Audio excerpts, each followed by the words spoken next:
This is Joseph Carpenter. Today is August 20th, 2024, and I am interviewing retired Navy Captain John Mann. This interview is taking place at University Hall at the University of Texas at Arlington. It is sponsored by the UTA Department of History and Geography and is part of the Texas Veterans Project. Thank you for agreeing to be interviewed today, sir. Thanks. Where are you from originally, and what can you tell me about your growing up? Well, I was actually born in Pensacola, and I was raised in Sanford, Florida, which is just north of Orlando. Growing up, I did the standard things. I ran track, played football, baseball in high school. Note that 6 of us built a dragster, and being the smallest one, I was the idiot that drove it. And so anyway, I grew up in an agricultural world, and so I thought that I went to the University of Florida, and I worked on orange juice futures before they started putting them on the market. Mm-hmm. And so anyway, my goal in life was to be a commodity broker. I thought that'd be an exciting thing, and I actually went up and visited Board of Trade in Chicago. That was really neat, and of course that was during the Vietnam era. Okay. And in 1966, President Johnson was drafting anybody that they thought they could get, and seeing that I had now spent more than 4 years at the University of Florida, I got a letter in the mail saying, "You've outlived your time as a student deferment, so what are your intentions?" And so, being smart, 21, I decided that I could ignore it and it'll go away. It didn't. So when I got the notice to report to the draft induction place where you got your physical, and if you passed the physical, you didn't come home. So my roommate said, "We need to go down to Sam's Pub and drown your sorrow." So I walked in, and there was a really old guy there, and he had to be at least 38 or 40. And so he had on his Navy white uniform, and he'd been he was getting ready to retire, and his last tours in the Navy was flying the Navy trainer, trying to get people to become naval aviators. Oh. So I went over and I said, "If I'll join the Navy if you'll buy a beer." And he said, "Sit down, son." And we talked about flying. And he said, "If you take the tests and pass the physical they're going to give you, we can go flying tomorrow afternoon, and we can go out, and with this aircraft, you can do all the aerobatics and all the other stuff, be lots of fun." And so I passed all of the stuff in the morning and went out about noon, and I got out there, and he said, "Okay, I got 4 of you guys to fly. I got 2.5 hours worth of fuel, so I'm going to fly all of you a half an hour." And we're going to run around the campus and come back. And I said, "What about all this aerobatics?" And he goes, "Oh, no." And it was obviously that he drank too much beer the night before.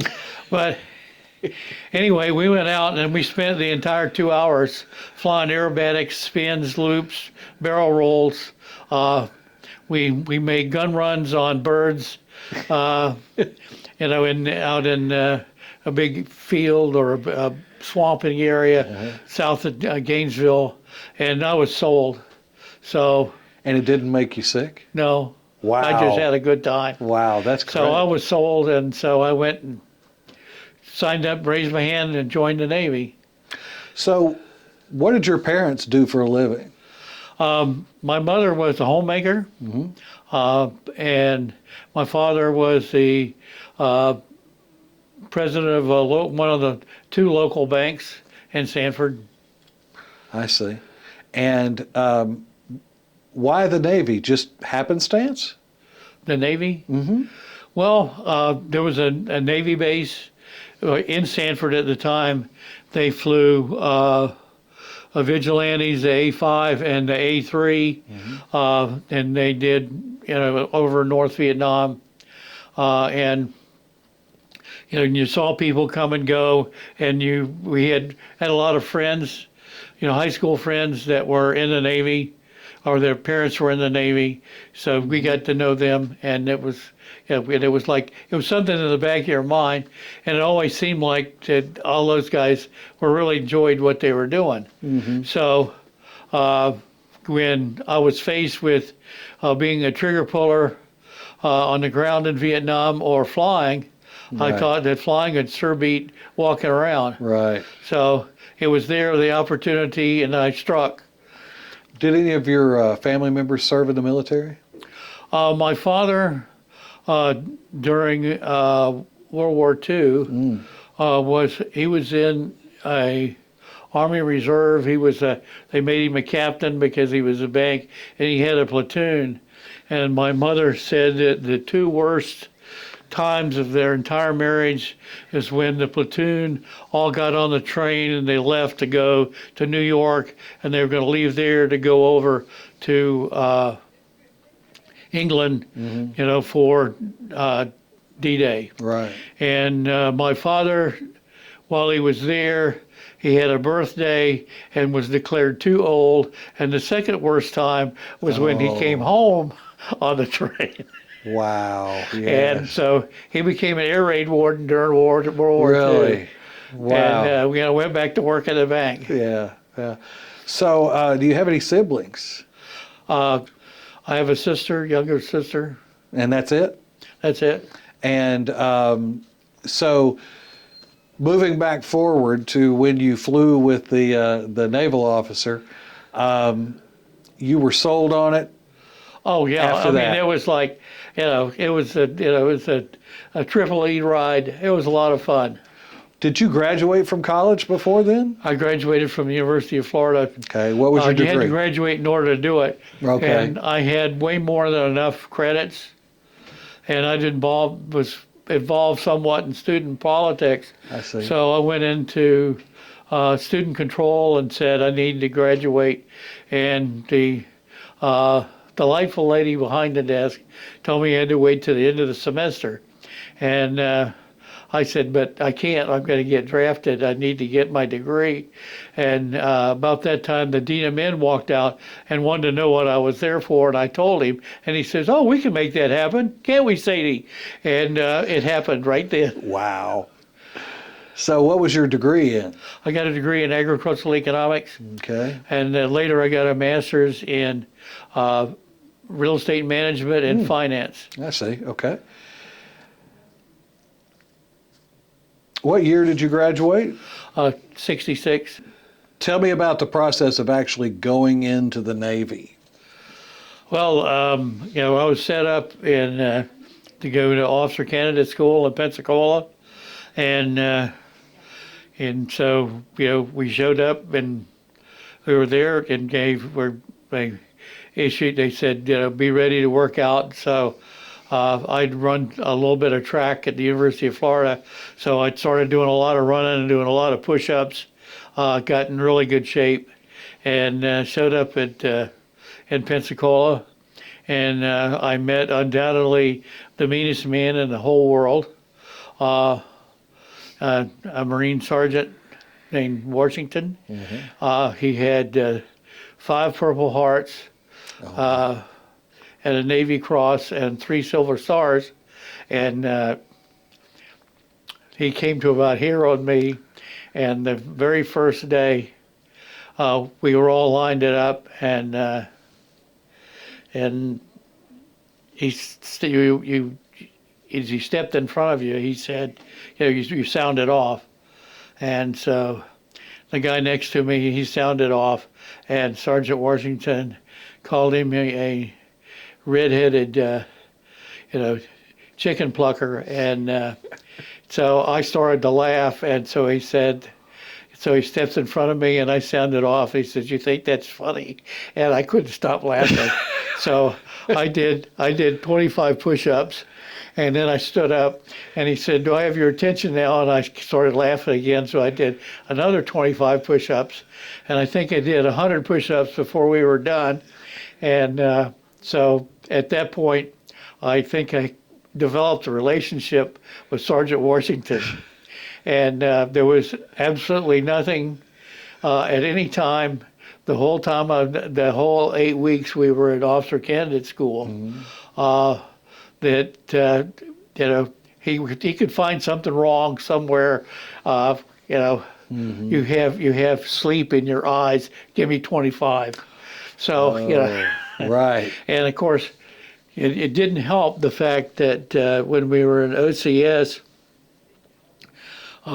you're there for X amount of time, and then you can finally a weekend comes up and you can go on liberty, but you have to wear your wash khakis with your with your officer candidate thing on your collar. So there were a couple of us that had been at the University of Florida, and so we got together and we went out and we switched into civilian clothes. And not being very bright, where did we go? We went out to the Pensacola Beach, to the bar where all the girls were. And we had been there, and they were probably halfway through our first beer when Sergeant Washington walked in and went, you, and you. Wow. So we spent the next 2 weekends walking back and forth on the grinder with an M1. Did you learn your lesson? Oh, yeah. But it was all the way up to the very last inspection. And because they came in and they would, everything in the drawers had to be perfect. The bed had to be made perfect. And you could tell from the other rooms that they were tearing everything apart. And then, they could, and you've got 5 minutes to put it back together. Right. And so he came into our room, and Sergeant Washington stepped off in front of me, and he goes, sound off. And I said, sir, aviation officer candidate man, standing by to catch crap. And he stood there for a second and gritted his teeth, did a left face, and walked out of the room, and then broke up laughing. And then the gunny came in and had a few words of wisdom with us, for us, and didn't even say anything to anybody else. Tore the mattresses off the beds, piled all our clothes together on the floor. Wow. And told us we had 5 minutes to get it. Oh my gosh. We had a little bit longer than that, but we got it back together. Right. But when you're done, and you're finally commissioned, the first person you salute is you give them it used to be a silver dollar. So I got my dad to get me a big stack of silver dollars so that our whole class had silver dollars. And so Sergeant Washington stood out there and we gave him a lot of silver dollars. Wow. And I think I was still on active duty, and I was down in Pensacola for something, and I had my uniform on, and I went over to the commissary, and while I was there, I ran into the meanest man in the world, Sergeant Washington. Really? Was he retired by that time? He was retired Master Gunnery Sergeant. Wow. And he remembered me. Really? And he goes, I don't believe that you didn't get thrown out. So, how long did this training last? About 18 months. Okay. You once you were commissioned, then you went to all of the people that were commissioned. And we had guys that were going to be backseaters, NFOs, and we had they were going to be pilots. And so you all go to a ground school where you learn everything from how jet engines worked, how recip engine works, navigation, and etc. And then from there, you split off, and the navigators go to their job, and we would go. At that time, we went out to Softly Field and started flying. And at Softly Field is where they have the cut for jets and for fixed wing and helicopters.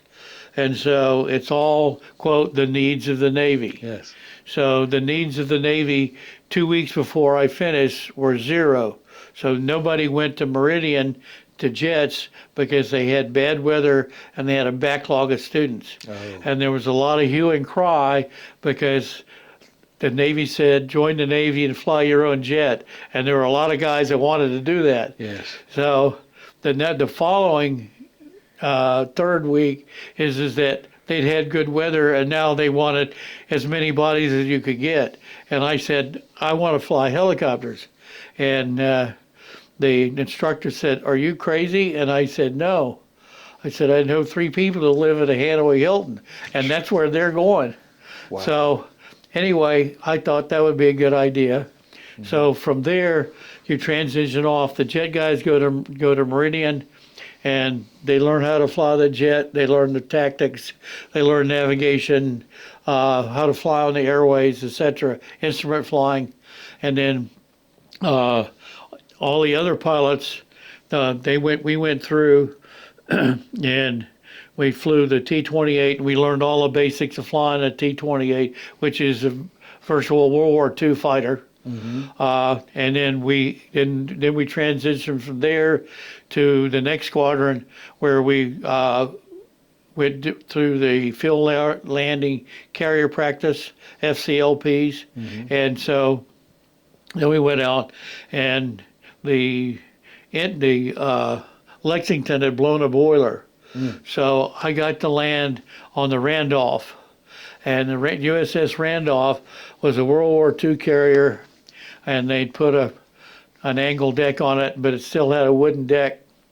They had looked like railroad ties were the deck that they put non-skid on, right. And most of the non-skid had worn off, and it was on its way to the Philadelphia shipyard to be junked.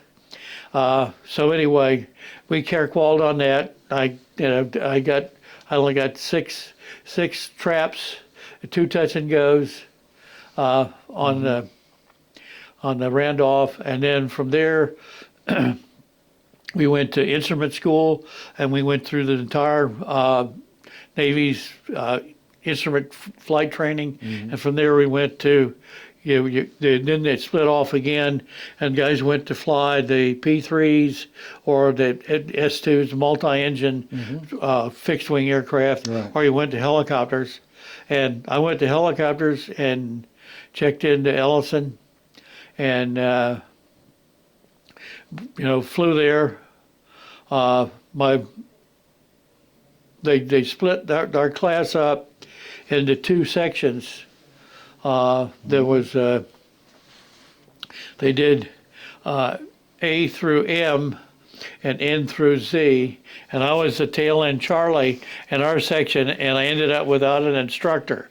So they said, well, we're not going to have an instructor for at least a week, so call every morning at 8, and we'll tell you whether or not you can go to the beach.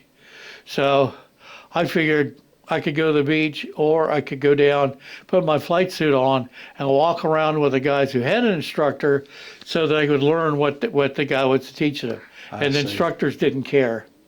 So I did that, mm-hmm. And on the 3rd day, I called and they said, get out here, we have an instructor for you.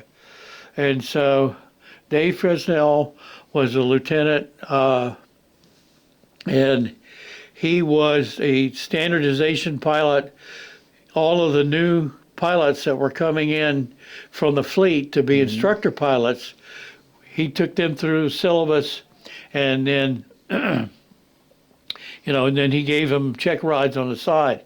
So I showed up in the old Navy orange flight suit, and I'd been promoted to lieutenant junior grade, okay. Which was not unusual. So I walked in and met him, and he said, go out and have a look at the helicopter, I'll get the paperwork. He assumed that I was an instructor, coming there to be an instructor. Oh. So we get in the helicopter, and he goes, crank it up, let's go. Fortunately, I'd watched it, so I got it started, and before we could take off, he said, he said, they're going to change runway, I've got it. And he called the tower, and we took off real quick. So we're climbing out, and he goes, you got it. So that was my first experience of flying a helicopter. And I made it all the way until he said to land, and you have a approach idea. A flying fixed wing is you keep your speed going all the way to the ground. Well, you don't do that in helicopters. So we were about halfway to the spot he wanted me to land on. And he said, "Where did you come from?" And he looks over at my name tag and he pulls it off and he goes, "Oh my God, you're a student. I got it." But it worked out really well because he said, "I don't know how to teach a regular student." So I had to learn every procedure and I had to repeat it like I was teaching a student. Oh. So that when I went on a check ride, about halfway through the check ride, the check instructor says, "I've got it." He sat the helicopter down and he said, "If you open your mouth one more time and say a word, I'm going to give you a down."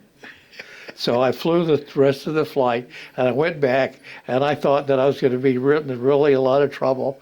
And so we walked in and Dave Fresnel says, "How'd he do?" He says, "The best pilot I've ever flown." Oh my gosh! So I was Wow, kind of surprised. that's wonderful. So it worked out well. Yeah. So I guess I guess the question of your being adequately prepared is kind of moot. Oh, it was way ahead on that one. Yeah. And you learned something. Right. So from there we went to Fort Rucker. There was about a third of the class got orders to fly Huey gunships in Vietnam. The Seawolves are Helicopter Attack Light 3. And so we went to Fort Rucker to learn to fly the Huey. We flew with Army guys. Had a lot of fun with them. And what year was that? That was in 67. Okay. Right. No, that would be in 68. Okay. And so from there, once we finished the transition to Hueys, we got a little bit of leave, and then we went to San Diego, where we went through. They sent us to SEER school, Survival, Escape, and Evasion school. Yes. And we went up to Camp Pendleton. And we learned how to shoot a 50 caliber machine gun, an M60, M16, M14, throw hand grenades, fire mortars, all that sort of thing. And we spent 10 days with the Marine Corps tromping around Camp Pendleton. It was so much fun. I really like camping. You enjoyed it? Yeah. If you like camping, I guess you enjoyed it. Yeah. So when did you finally leave for Vietnam? And like the first week of November, Of 68. we all went up to Travis Air Force Base. Our quote class, and we'd been together since Fort Rucker. So we all showed up there and got on a 707, and we went from. We went, Travis to Guam, to Clark, to Saigon. How'd your mother feel about how did your mother feel about your being drafted and then going to Vietnam, or almost drafted, I guess you would say, and going to Vietnam? She was, a little bit of anxiety. She was not terribly happy about it.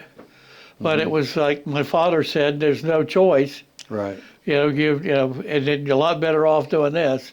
And so you left, and when you arrived in Saigon, what was your first memory of arriving in Vietnam? Oh, the heat and humidity reminded me of living in Sanford.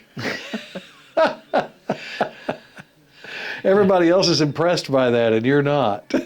Well, it's like, we're here, Right. It's there, and and then the smells. Yes.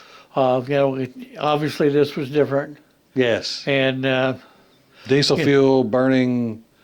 and Stuff. just the third world idea, and so they put us on a bus and took us over to a hotel called the Annapolis, and we got there and we got all kinds of guidance on, don't do this, don't do this, don't do this. Those guys out there will kill you. We said okay, and immediately went out and did what they said not Right. to do. Right. And then the next day, the squadron came over and picked us up in Huey's, and we flew to Vung Tau. And once we got there, we were there for about 4 or 5 days, and we went through a handful of things. They were taken out, given a stand ride, and we shot the guns on the Huey, and basically got checked out in the aircraft to their satisfaction. Then we were assigned detachments, and they would fly in a Huey, and a guy would get out and say, "I'm on the way home," and you got in with your stuff and you flew out to the detachment. Wow. Just like that. Just like that. And so your cultural training was essentially don't do this, don't do that.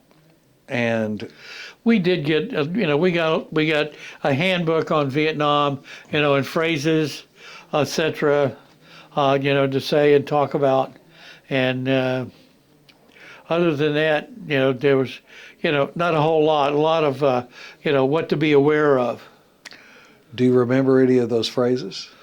Oh yeah, some of them. It's like, the phrases of Vietnam. Yeah. Yeah, not really. You didn't have occasion to use them? We had several occasions to use them, but not that often. Right. The transition from the Vietnamization of the Vietnam War hadn't started yet. I So- see. Okay. I was assigned to Det 6 in Dong Tam, and we were, we had a little airfield right next to the ammo dump and the Mekong River, away from the Army airfield. We were way on the other side, and so the 9th Division was over there, and så I was in Det 6 for a couple, maybe less than 3 months. And what happened? I didn't get along with the ONC. I see. So what was the result of that not getting along? They needed somebody in admin ops at Vung Tau, and so he volunteered me to go to Vung Tau, and so I went. But before we left, we did a lot of work with the SEALs, and we worked a lot with the Army match teams. The Special Forces guys that had the Vietnamese regional forces, which were referred to as Rough Puffs, and we did a lot of work with them. I see. And so 3 months at Dong Tam, and then how long at, where did you say you went? Vung Tau. Vung Tau. That's okay. How long were you about there? a little over a month. I got there and Commander Whitmire, the ops officer, said, "We have an inspection coming and our records are all screwed up. You need to see what you can do to fix them." And so I've been in the Navy long enough to understand gun deck, and so I went through all the records that we had, and where we didn't have records, I made records, and they came and inspected us, and we were, voila, wonderful. And while I was there, I was declared, I became an aircraft commander, Okay. and I started taking aircraft out to detachments so that they wouldn't have to come in. And I found that if you showed up with an aircraft And, they had 100-hour checks. Well, we still have 5 hours on this aircraft. So why don't you stay and, we'll get our full 5 hours out of this aircraft. So we'd have 3 gunships out there. I see. Okay. So Commander Whitmire figured out that keeping me at Vungtau wasn't going to work.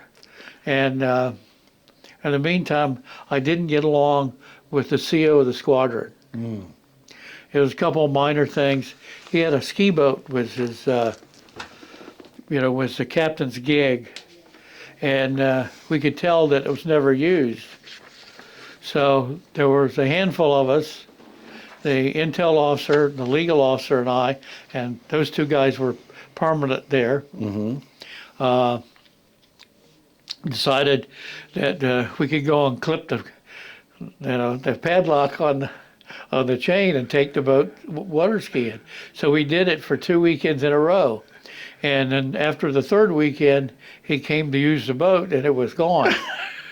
And so he did some investigation, and Monday morning I was standing tall in front of him with the legal officer next to me, and he said that he was going to find out and he was going to get take care of this, and he was going to, I was going to get hammered as soon as he got the stuff. And he says, so my legal officer is going to take care of this.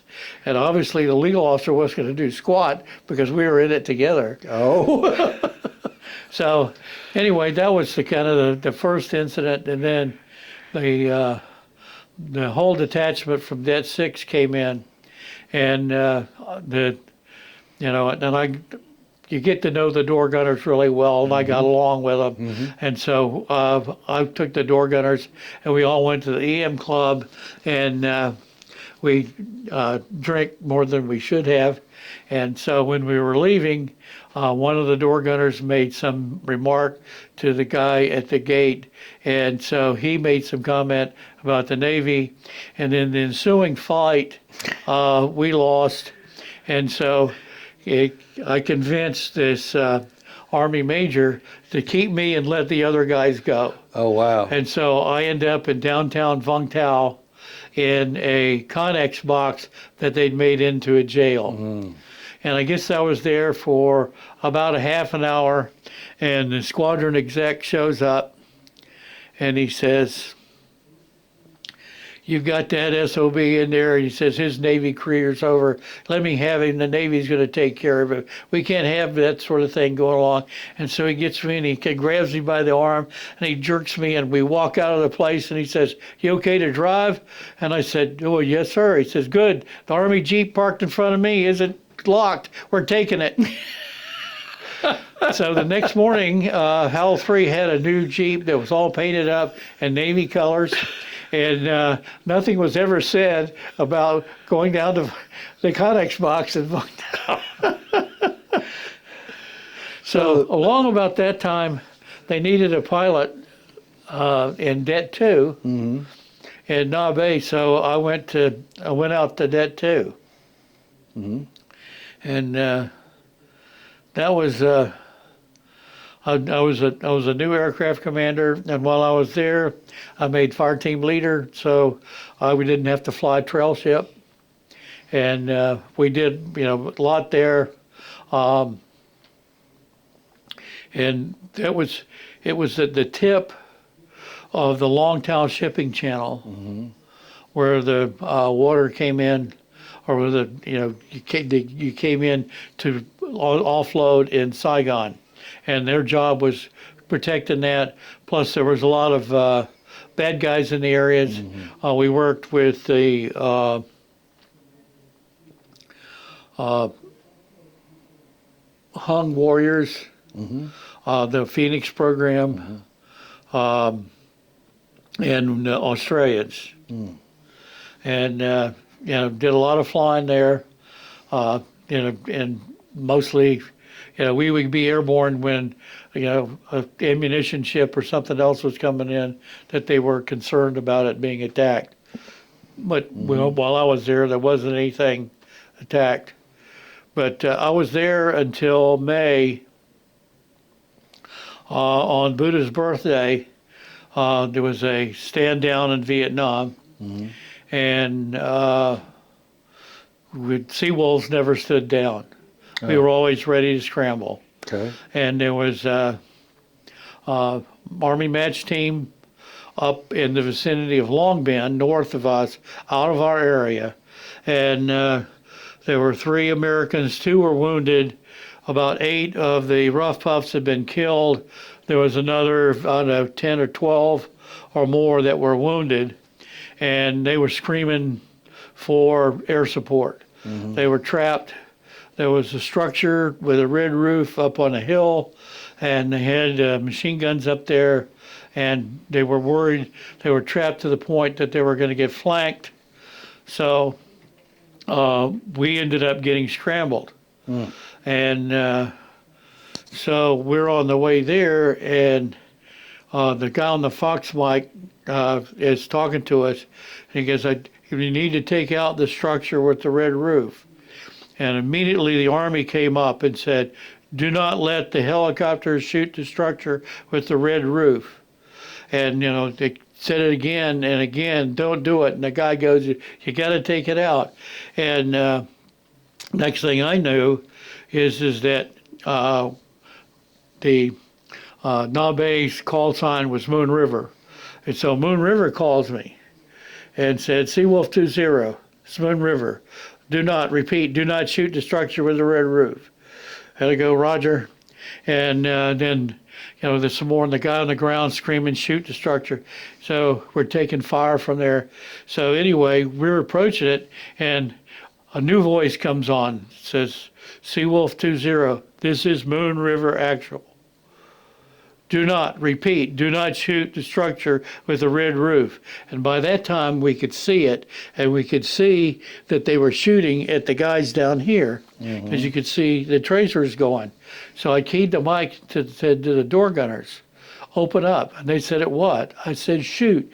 And they started shooting. And I keyed the mic, and I said, "Moon River Actual, this is Seawolf 20, taking fire from structure with the red roof.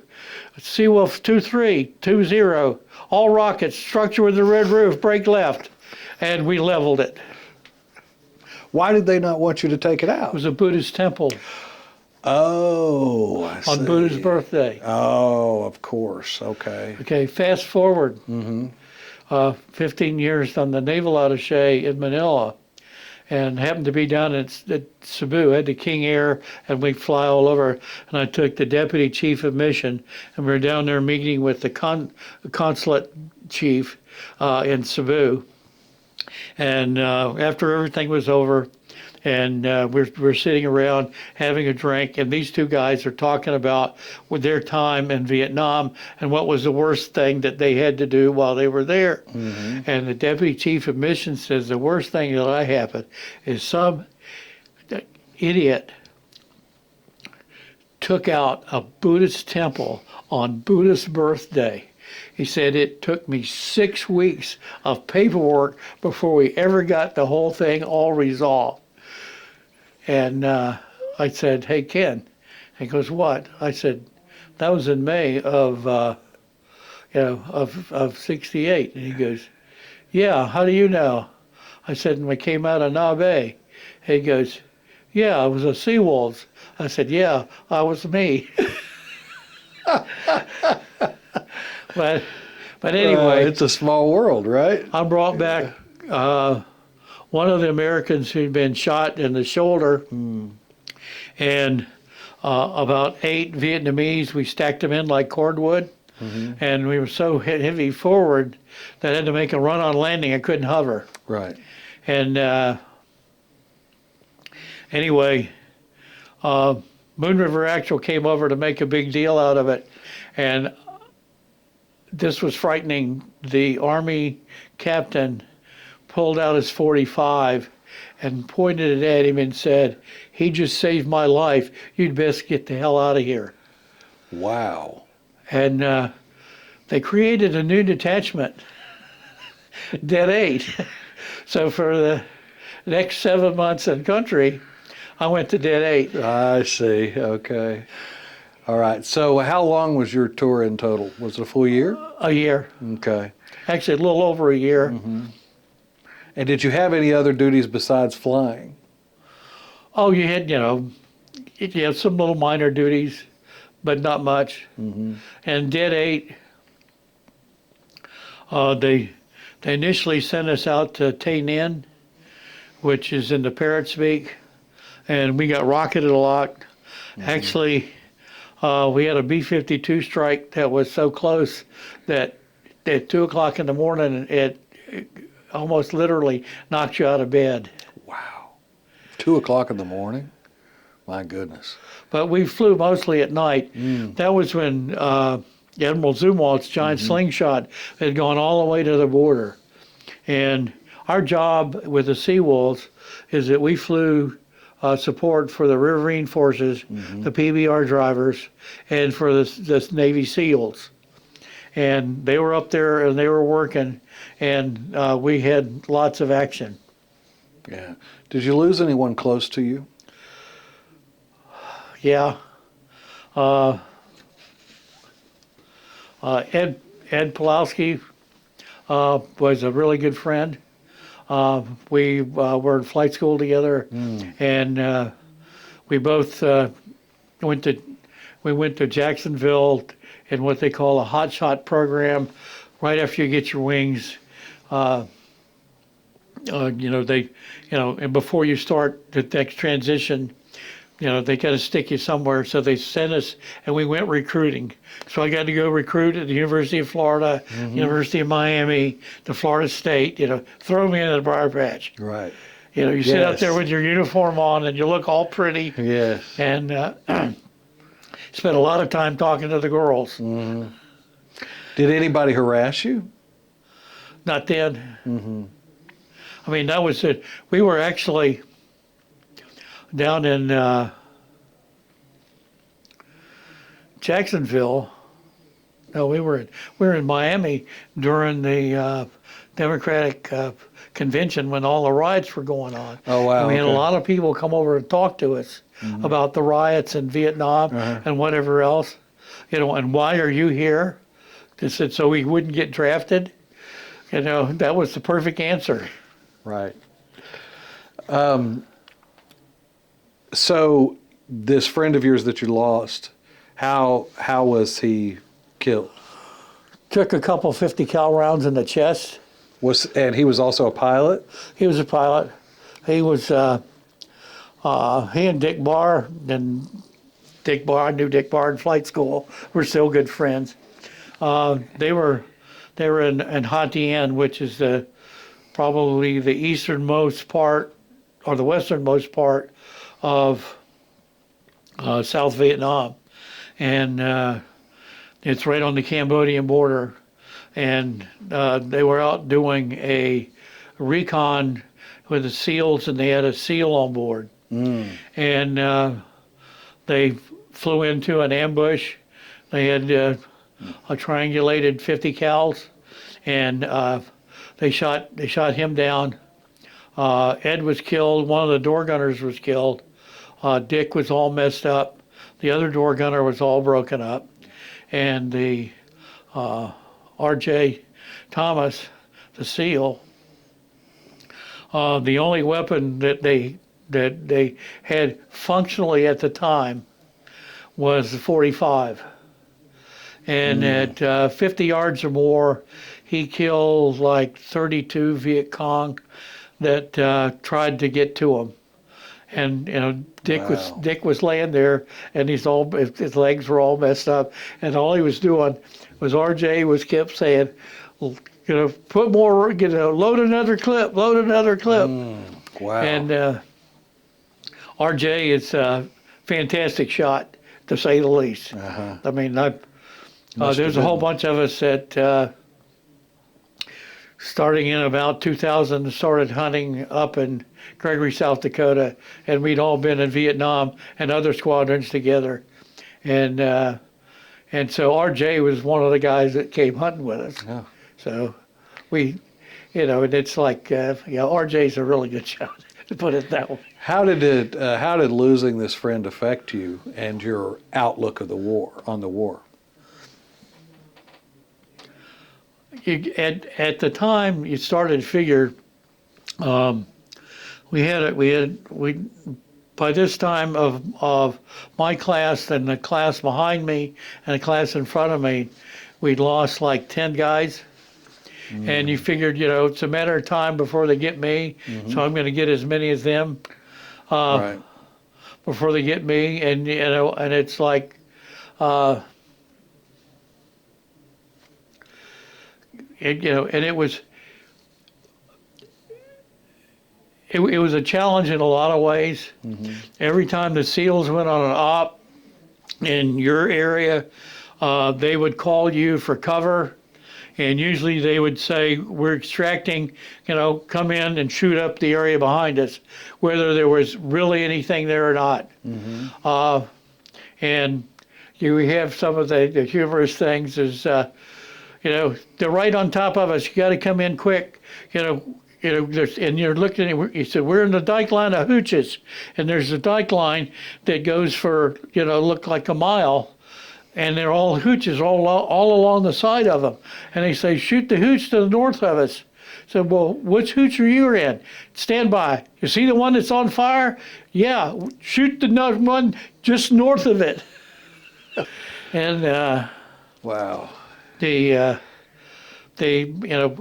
this is when Johnny Unitas and the Jets played it played the Jets. The Jets and It was the Colts. the Colts. The Colts and Johnny Unitas and the Colts played the Jets. And so the only way we could listen to it, or nothing was current. We would get tapes of football games for a black and white TV that were a week old. Last week's game. I see. Okay. And so we had the FM radio in the helicopter that you supposedly actually we use for navigation. So the SEALs are out on an op, and a lot of times when they go on an op, we would hang out at the helicopters. Well, they're on this op, and we're listening to the game, and all of a sudden, we hear this whisper, racing pony, this is Black Sheep 1, scramble helos. And so we go, bingo, flick this battery switch on, pull the trigger, and the blades start going around.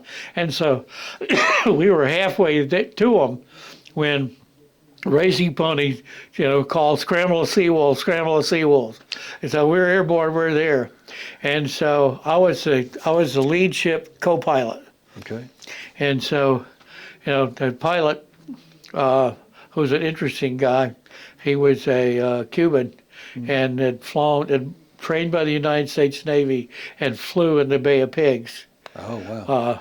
But that's a whole other story. Right. But so anyway, Raul keys the mic. He keys the mic. He says, call and get an update. So I called him and told him that we were less than 5 minutes out. Request a sit rep. And this mic keys, and you can hear the AK-47 shooting. You can hear the M16s shooting, and this voice says, whispers over the thing, "What's the score of the football game?" Oh my gosh, really?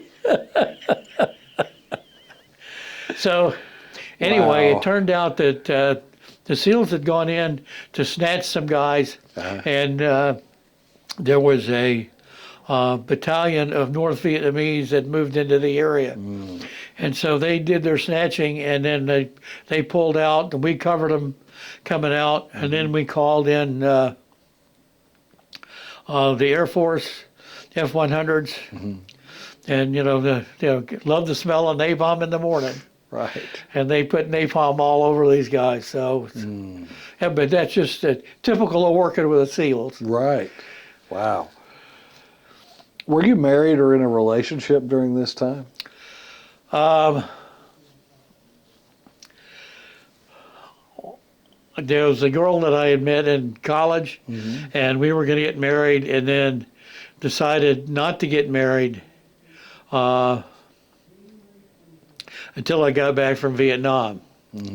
So I got back from Vietnam in November, end of November, and we got married in March, and went back to Vietnam in May. Oh, wow. How did you communicate with your family during this time? You wrote letters, and my mother sent me a cassette tape and a whole bunch of tapes, and I think I probably sent her 3 tapes, Yeah. in the whole time I was there. Wow. How did you deal with stress during your time in Vietnam? Oh, did crazy things, and you know, we like water skiing and off of Fung Tao, and they we actually, when I was dead 8, we we gave the SEALs 2 cases of beer, and they stole a captain's boat and bought it out to us, and we were water skiing off the boat, off the LST, and then the word came that the heavies were coming to visit, and so we sent the boat in to a shore base where the Army was along the Dow, and it got hit and blown up. Oh, my goodness. And who got credit for the loss of that boat? The Viet Cong. Wow. So what was your second tour like? Well, when I came back to HC3, I was scheduled to go on a vertical replenishment detachment on the USS Kilauea, an ammunition ship, and it was going to depart in September. And there was a Navy logistics outfit that flew out of Tonsanut Air Base, and they flew C-117s or C-47s and H-34 helicopters. And on a Friday, I guess it would have been, anyway, like on Friday, an H-34 with 12 guys going the way home slung a blade, and they were all killed. Oh, my. On Saturday, our detachment was called in because we'd already deaded up, and the captain, the base CO or the squadron CO said, "This is what we're going to do. You're going to go to Fatima, pick up 5 CH-46s, take them to Saigon, and you're going to replace the H-34s. And while you're there, you're going to teach all the guys there to fly H-46s." And so, and he said, "And you don't have to go, you just got back." And I said, "Yeah, but I'm part of the detachment." And I said, "Besides, I spent a year flying around South Vietnam, and every Right. time I had a chance to go into Saigon, we always went into Saigon because we could hit the exchange and go get ice cream. Right. Yes. Throw me to that bar patch." Uh-huh. So that was probably the first nail in the coffin of the marriage one. Oh, my goodness, really? So- Going to Vietnam on the second tour. So I came back in October, and then stayed in the squadron. Just was a squadron guy. But while we were there, we went to Fatima, picked up had to get the H-46s put together. Here's your H-46s. They were sitting on pallets with no engines, no transmissions, no blades. And so it took a high priority message that the following day we had the local general down giving direction Oh, my on goodness. getting these helicopters together. Right. Wow. So it took us about a week, and then we flew them aboard the Duluth and went to Cameron Bay. And while we were in Cameron Bay, we had a ground assault, and we had a couple of our door gunners who were had been to a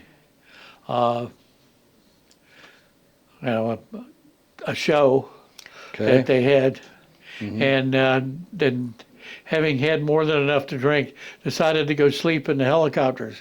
And when the Viet Cong ran into the helicopters, they woke up when they thought the Viet Cong thought they were throwing satchel charges in offices, and it was the bathroom. And when the first one went off, that woke them up. And they got up and they had their M60s. They loaded them and killed a handful of Viet Cong. Wow. So anyway, that was just one of the things. And So would you say that your second tour was as eventful as your first tour was? it was different. It's entirely different. Sounds like. Yeah. So then we get to Saigon, and we'd lived in Saigon. You know, I'd been in Saigon twice, going into to spend the night. So I spent one night there, or a couple nights there at the Annapolis Hotel, and then on my way home, you're waiting. You know your time's coming up, and the officer in charge of our debt, came into the wardroom and says, "Hey man, get your stuff together. There's a bird coming to get you. You're going home." I said, "I am." He says, "Yeah." And so, the bird came in, and I went and hopped on it, and I flew back to. They'd moved the squadron from Vung Tau to Ben Tui, and so we went to Ben Tui, filled out all the paperwork for them. Got on a Caribou twin engine, and flew to Saigon. Spent the night, and the next morning got on the Freedom Bird and was home. And what year was that? That was in November of '69, Okay. towards the end of November. So what was your homecoming like? It was really interesting. We had Martha Ray on our flight on the way home. And she was all up and bubbly and whatever else, and it was like nobody else was. And they closed the door, and she's up, making noise, and then we're taxiing, and then we take off, and then the wheels up, and it was just dead quiet. And then the pilot announced that we were out of Vietnam. And she started clapping, and then everybody else started clapping. Interesting. And so it was kind of that way the whole way. And I knew that I was going to HC3 to fly H-46s, so I got in the NATOPS manual of the H-46. So I spent all my time on the plane reading the H-46 and doing all the questions in the back. I see. And I was the last one of our group to go home. I was like, they forgot about me out there on Dead 8. Right. And but anyway, we got back and we landed, and they advised us not to wear your uniform. But if you flew a commercial and you got a really good price, you had to wear a uniform on the plane. And so I said, I'm not gonna put on civvies to go from to Travis to San Francisco Airport and then change again. So I just put my uniform on. And the day that I went home, we'd been out till like 4 o'clock in the morning, supporting some Riverine guys, and I'd laid down a whole series of rockets right through a bunch of guys, and the guys on the ground, you got at least 12 of them. They're splattered all over the place. Wow. So that was 48 hours later. I'm back in the Right. real world, Right. and so I always going to put up with any crap. Mm-hmm. And so I don't, there were some people there. There were some signs. Nobody really said anything to us. And I got on the plane, and went back and sat down on my seat. And this absolutely gorgeous stewardess came over and said, "Come with me." And I went up to first class. Wow. Very nice. And That's very nice. So, what was your homecoming like with your family? well, actually, I flew to Houston because that's where my girlfriend was. She was an occupational therapist, and now she was finishing up. Time out. Your girlfriend? Yeah, the one that I was going to marry. The one that I married. This is after the first tour that we're talking about then. Huh? We're talking about after the first tour. First tour. Okay. Go ahead. So anyway, I flew. She was glad to see me, and the only thing that I remember is that we got out on the, Houston freeways, and I was holding on. We were driving so fast. They just weren't used to it. Right. But we had a good time, and then I went home, and it was like, oh wow, you're back. And there was an article in the paper, the Sanford Herald, mullet wrapper, and a little thing about Right. Mary and Roy Mann's son returns from Vietnam. And it had a little thing there, and that was pretty much it. And I had 2 weeks leave. That's what I took, and so I did a week in Houston and a week at home, and then I went and checked into the squadron. And so because I wanted to take time off for Christmas. Okay. So anyway, I did that, and then How did the homecoming from the second tour differ from the homecoming from the first tour?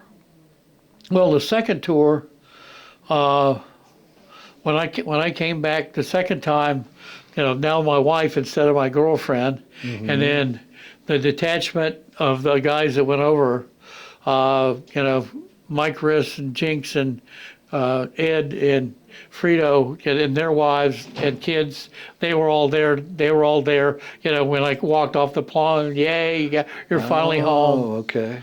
Which was the second nail in the coffin. I was the last one home. Oh, wow. Yeah.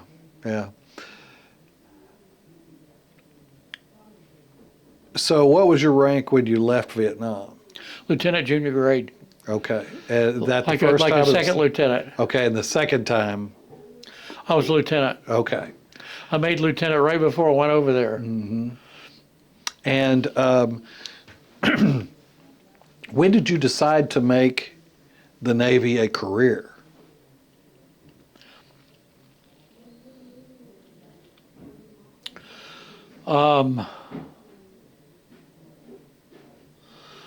Probably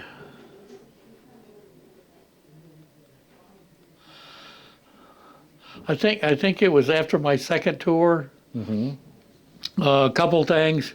I talked to some people about my time was coming up to get out of the Navy, and so I went home on leave, and I went and talked to some stockbrokers that responded to resume, and that just didn't look fun.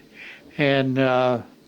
Duda and Sons was a large agricultural company, and Old Man Duda and my father were friends, and obviously did banking with my dad, and they were friends in Kiwanis. And my dad said, "My son's coming home, and could be looking for a job." And Old Man Duda says, "Yeah, he's got a degree in agriculture. Tell him to come see me." And so I made the appropriate arrangement, went out and walked into a room. Now, there was no place to sit because there were so many people in there. Oh, And wow. so I went up to the desk and I said, "I'm John Mann. I'm here for appointment." And she said, "Just a moment." And she picked up the phone and buzzed it, and I don't know what she said. But about 30 seconds later, the human resources guy came out, shaking this guy's hand, saying, "Really liked your resume. We'll be in touch." And he goes, "John." And all of these other guys are like, "What the hell?" Right. So I went in and I sat down, and we talked about what I was doing in the Navy. And I could have a job down in Lake Okeechobee on the Mock, which I didn't want any part of. Uh, but I would have a good job, paid well. And then he said, he says, what the old man wants is that we have a 2 million acre station in Australia. It has a helicopter and a twin engine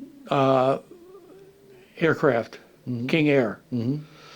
And you can fly twin engine aircraft and you can fly helicopters.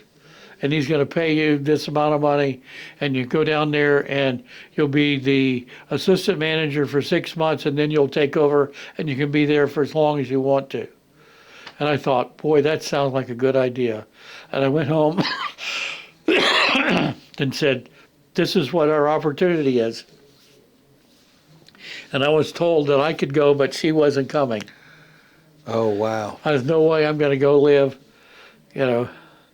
60 miles from Brisbane out in the middle of the Australian desert. Right. But, okay. So that was when the detailer said, got 5 H-46s and 5 Nuggets at Naval Air Station Cuby Point. And we need somebody to go over there, and that's an instructor pilot and it's a functional check pilot.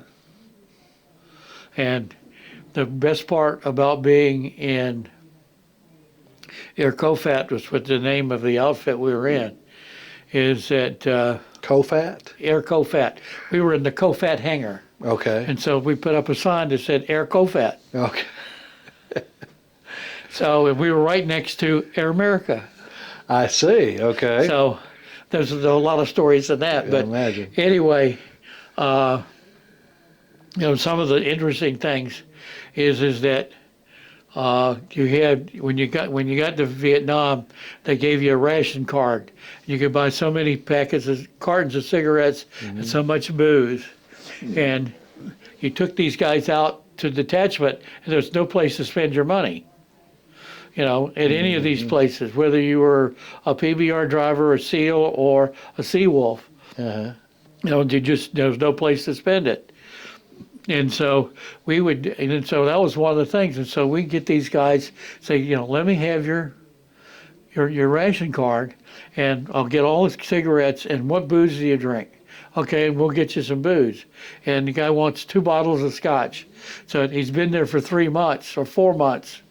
So you could buy 8 bottles of scotch. So you give him the 2 bottles of scotch, give him the cigarettes, and you wouldn't even charge him for them. It's free. Here's your card back. And then we Wow. would go to some really good French restaurants. And 6 can eat absolutely 10 course French cuisine for 1 bottle of scotch Wow. or 3 cartons of cigarettes. Oh, my goodness. And a fraternity brother who was an Army ROTC was over there in Judge Advocate Corps, and I ran into him, and I said, Billy, we got to get together. Let's go to dinner. I know this really good restaurant. And so we went to dinner, and he goes, what's in the bag? I said, 5 hand grenades, an M16, and and some other stuff. Right. And so we go into this restaurant, and there was a handful of us there, and we order. And so we get ready to pay, and the mama san comes over, and she tells me what she wants. And so I'm handing her this stuff. Billy almost went into cardiac arrest. Wow. He was the lead prosecutor Oh, my on goodness. people that they were catching that were dealing in the black market. Oh, excuse me. Now, where did this happen in Saigon. And was this in your first tour? Second tour. Second tour. Okay. Yeah. And so, how did you deal with that? Oh, I'm never having anything to do Right. with you. Just kind of. That's it. And he Wow. told me to be careful and who to watch out for. Oh my goodness. So you decided to stay in because your wife wasn't going to go to Australia with Yeah. you. So then I got the orders to. Actually, it was like driving to work in the morning when I was still in HC3. I'm going to work in the morning. I had a TR3 with with the top down in sunny Southern California, and you're driving into work and you're saying to yourself, someday I'm going to have to get a real job. Right. Right. This is just way too much fun. I'm going to go into work today. I'm going to go get a cup of coffee. I'm going to go and I'm going to brief, and then I'm going to fly half the day, and then I'm going to come back. And I was an aircraft division officer, and I'm going to talk to my guys about what we have to do. And of course, at that time, we were getting aircraft that were coming down from North Island on a flatbed. They were all shot up, and so we would take the floorboards off and wash everything out, including live ammunition and hand grenades sometimes and other stuff. And then we would patch them up, and then we would put landing gear on them. Then we put engines on them, transmissions, rotor blades, and then take them out and test them. And then then I would fly them back to North Island, and they would paint them gray and put HC3 on them. Make it in Navy. Right. And that was we did when I showed up in the squadron at HC3, they had 7 aircraft, and they had 3 detachments, 2 plane detachments deployed. They had 1 aircraft back at the home base. Wow. And where was this in California? And at Imperial Beach, down and right up against the border, literally, Okay. right where the river runs out. So after the Vietnam era, the Vietnam War, in 73, you see all our folks coming back. Go ahead. At QB Point, we were in and out of Vietnam. There's a aircraft intermediate maintenance facility at QB Point. Okay. And so we shuttle parts from Da Nang for the Navy. I see. And so everybody got into Vietnam at least once a month to get your combat pay. Oh, I see. Okay. So we did that, and so you got that. Plus, I got a lot of H-46 flying time, and then I got ready to leave, and the detailer wanted me to come back to HC3, but I didn't like the CO, and so I told the detailer that, and so he said, but he specifically requested you to come to the squadron. I said, well, give me his phone number, I'll call him, and I did, and so I told the detailer, I'll even go to a ship, and I prefer a helicopter carrier on the East Coast. So I got a helicopter carrier on the West Coast. Right. And I went to the Okinawa, and it was supposed to be in San Diego, out of the yards. It was in the yards up at Long Beach, and the shipyard was on strike. Oh, wow. And so that was in June, and we came back in December. And I came home like every other weekend. I see. Third nail, I'll cough it. Wow. So we get back in December, the Tripoli, which is in Westpac, blows a boiler. So, we did ship trials, came back to San Diego, immediately went into refresher training. We got Christmas off. We got New Year's off. On the 2nd of January, we got underway to Seal Beach, loaded the ordnance on board, and went to to Kibbe Point to see. pick up the Marines. Mm-hmm. And from there, we went out and did in Modlock off of, in the Gulf of Thailand, off of Cambodia, waiting for Phnom Penh to fall. I see. And so that was an interesting thing, is that when you're in the yards, they draw your manpower down because you don't need the people there to do the job, especially running a flight deck. Right. So when we were going to get underway, is that I was way short of people to run the flight deck. So they opened up the brig. So I got a lot of really high quality guys to come to work for me. Uh-huh. So it took a lot of leadership to do Yes. it. And the best part of the leadership was my 6'5" Master Chief. That was a great big old guy. And he didn't have any problem at all of giving lessons on how to do something right behind the island. Right. And the doc said that we had a wasp nest behind the island, and that I really needed to take care of it because guys were showing up in sick bay and they had knots on their head.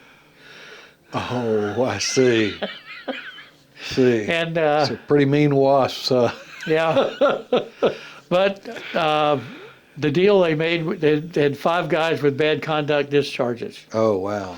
And I got 3 of them ended up staying in the Navy. Really? They did a great job. They turned themselves around. And if you get some of these people who have some real serious problems,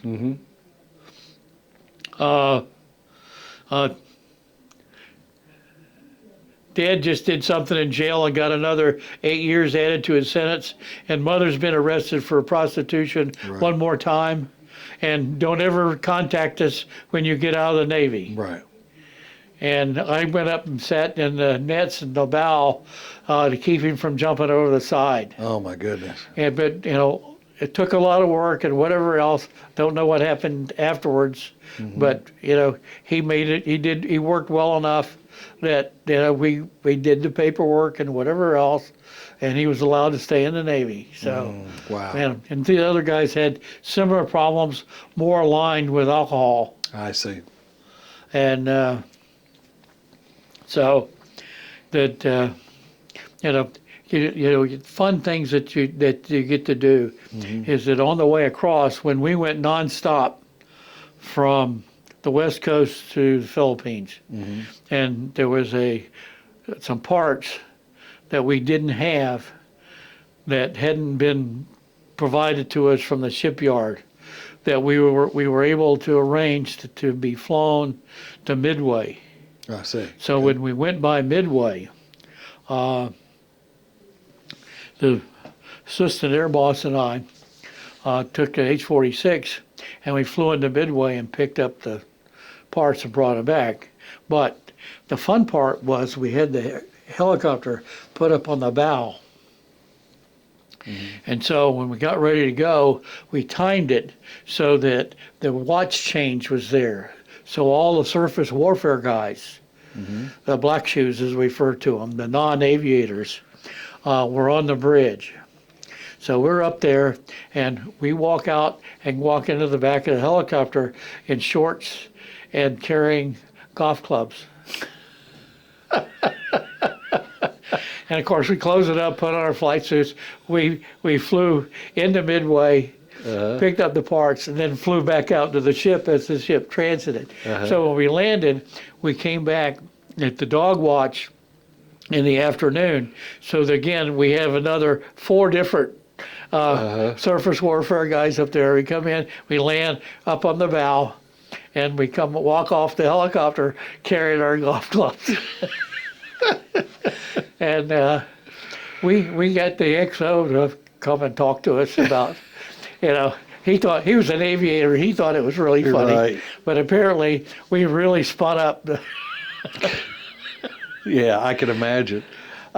So what did the rest of your career look like, though? What were you doing for the rest of your career after Vietnam? Well, I was in QE Point. Mm-hmm. I was there when the Marcos took over Oh, I see. and Okay. declared martial law. Mm-hmm. And while I was there, I had the opportunity to fly the admiral and the base COs over to play tennis against and golf against the Filipinos. And so I got to meet a whole bunch of Philippine Navy and Army captains and I Marine see. captains. Uh-huh. And so we had to get a good working relationship. Sure. And so then from there, I went aboard the Okinawa, and the Okinawa, we went and were at sea about 110 days before we evacuated Phnom Penh. And so I launched all 18 of our helicopters with 2,000 Marines. We went in, or a full load of Marines, went in. They took over a soccer field. And all of the people from the embassy and the government and other people that had worked with us all got on the helicopters and left. And then the Hancock was out there, and it had H-46s on it. And they flew in and picked up all our Marines and brought them out, and it was over. Wow. And so from there, we went back to QE Point, Subic Bay, pulled in. We were there for less than 24 hours, and we got underway for the evacuation of Saigon, of Vietnam. Right. And that was an interesting thing. All the boatswain's mates that were qualified as to helm the ship were too incapacitated from drinking to helm the ship out, but there was a Marine who had duty who had wanted to be able to be a helmsman, and so he had done up everything and actually had watched us helming the ship, and so he was at the helm when we steamed out of Subic. Wow. And out the thing, and they gave him a Navy commendation medal. So, anyway, that was it. Just a tidbit of things. But we got out there, and then there was a lot of speculation of what was going on, and so when it's like, is it going to fall today? Is it going to fall tomorrow? Now, what's going to happen? You're getting all kinds of stories.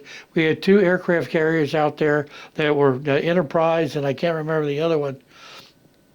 But the Midway and the Hancock were out there with helicopters on them. But we had 2 carriers, and probably 75% of the North Vietnamese Army was on the road between Cam Ranh Bay and Saigon. Wow. And the road was such that you really couldn't get off of it. And the military guys wanted to hit it and just take them out. Right. And then, and South Vietnam would be saved. Right. But in the meantime, Senator Biden and I can't remember her name, were the ones that championed cut off all funds to South Vietnam. And it happened, and that's what you're not going to support us, we're not going to be able to do anything. Right. And so as a result, about 5 days before the evacuation actually occurred, I was down on the flight deck, and the air boss said, the Mao commander, the head of all the Marines, Colonel, wants to see you in his cabin now. And I'm going, oh, what have I done to the Marines this time? Because harassing Marines is a sailor's favorite pastime, Okay. especially on a ship. But so anyway, I went up there and I walked in, and there was the colonel and the lieutenant colonel, the CO of the squadron. And he says, I understand you used to live in Saigon. I said, yes, sir. He says, you know where Hotel 3 is? I said, yes, sir. You know where Hotel 1 is? I said, yes, sir. He goes, you know where they all are? I said, yes, sir. He says, good. You're going to be co-pilot on a 53. And take my pilots in and show them. So I did. Oh my goodness. So then we're back. And so then it's like, all of a sudden it's a go. And we started evacuating them, and it was like, I think the only time I slept in like 36 hours was on top of a tow tractor. And the rest of the time I was on the flight deck. Right. And shortly after the initial evacuations that started, the Air Force H-53s, we were the first deck coming out of Saigon. And that was where they wanted to come. They were all overloaded. And the pilots weren't happy with the flying that way. Yeah. They wanted to get to the first deck that they could. So we had them lined up, and we were coming in, and they would land. We would hot pump them, take everybody off, load them up, and I would take 4 at a time. Wow. And all of a sudden we have Hueys that show up. Oh. Vietnamese Hueys. Yes. So the Vietnamese Hueys had come in, and what are we going to do with them? And the air boss said, tell them to fly back to Vietnam and pick up more people. So they would unload the people. And if you want to go back to Vietnam, and you're looking and there's nobody there, and the helicopter's still running. Wow. So I had to climb in they the just helicopter jump and off. shut it down. They wanted out. They were Right. done. Right. And so they're And what ship were you on at this Okinawa. time? Okay. LPH-3. All right. And so the captain says, push it over the side. So we did. I said, there's a better way to do this. So anyway, now first one we pushed over manually, and the rest of them we use the forklift and we go in. And then the Marines came up and said, can we strip the radios and the attitude gyros and the other instruments out of them? And I went, by the way, we need a chin bubble. They got 3 minutes. They got chin bubbles. They got they would strip the instrument panels. And they would have taken other things, and they got radios, etc. I've met 2 of the pilots that landed on the Okinawa here in Arlington. Really? Interesting. Andy Wynn, who was his Councilman. father-in-law, who's since passed away. I think he actually was the one that landed, and I talked him into going back. And when he came back, he went to the Blue Ridge, and they pushed his helicopter over the side, and we took his family to Subic. He went to Guam, and it took them like 3 months to find each other. Wow. So That's amazing. anyway, and the other guy, he pushed his helicopter over the side. But I pushed 6 Hueys and 1 Chinook over the side. I ended up keeping 18 Hueys. We took and we would just push them so the skids were right at the edge of the thing, and the tail was hanging out over the back. And this sounds like a really chaotic time.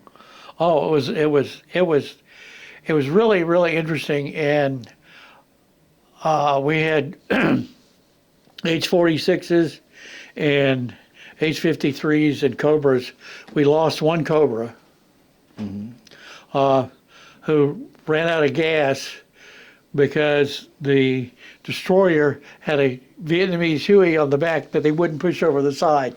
Oh, wow. So he flamed out and went in the water next to it. The pilot survived, though? Yeah, the pilots got out. The one of the interesting things was right at the very, very end of it, things were going. a Marine H-46 came in and landed. And they had been flying nonstop for more than 24 hours. And the captain and the Marine got out, and the captain said, "We have one more load to go and get, and then they're going to get the ambassador." These guys were at a different. The ambassador was at the embassy. The Marines, or the other guys that pick up, were at the Just Mag, or the MACV compound. Okay.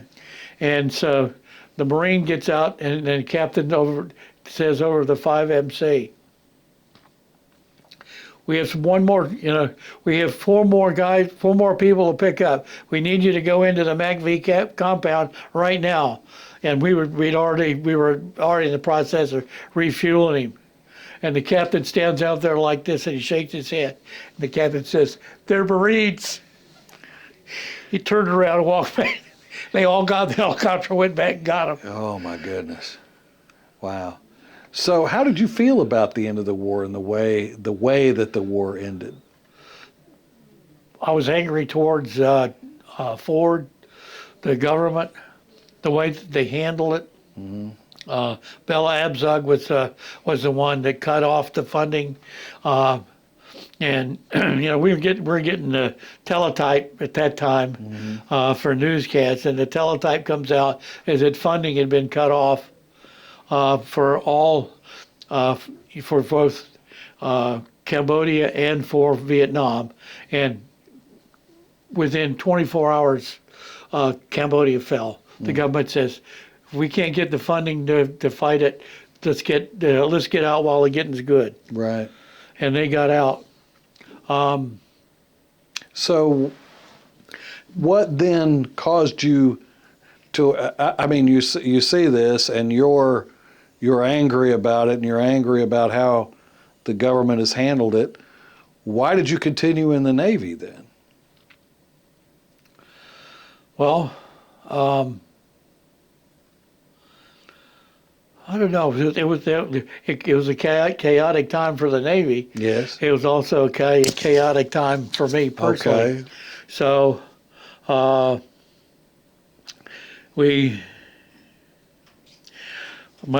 because we lived in the Philippines, and my wife flew out to the Philippines so that we'd have some fun together, and we still had friends that were there. And Maguez happened, and I got underway for Maguez. That would be the fourth nail in the coffin. Okay, Maguez.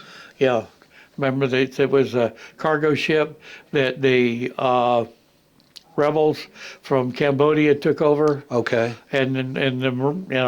So we got underway for that. All right. So anyway, she ended up going home. We came back in there. We're there for another month or so, and then we came back. And when we came back, basically, at this point, I was basically faced with, I'm moving to Atlanta with whether you come or not. I see. And did you have your son at this time? Yeah. Okay. So he was like 3. All right. And so that was her thing. And then the Navy Lieutenant Commander list came out. And so the communication guy, the message traffic that comes out, he calls me in my cabin and says, "Good morning, Commander." And I go, "What? No, you got the wrong number." "No." He says, "You just made Lieutenant Commander." Oh, I said, wow. "You're kidding. You got the list?" And I said, "Yeah." I said, so I got up. He says, "I'm headed down to the wardroom for breakfast, so I'll meet you down there." So I got the list. It was a bloodbath for the Navy. About 20% of the lieutenants that were up for Lieutenant Commander were promoted. It was the first big major cut. Vietnam was over. We don't need you guys anymore. Right. And so I just made Lieutenant Commander, and things were falling apart.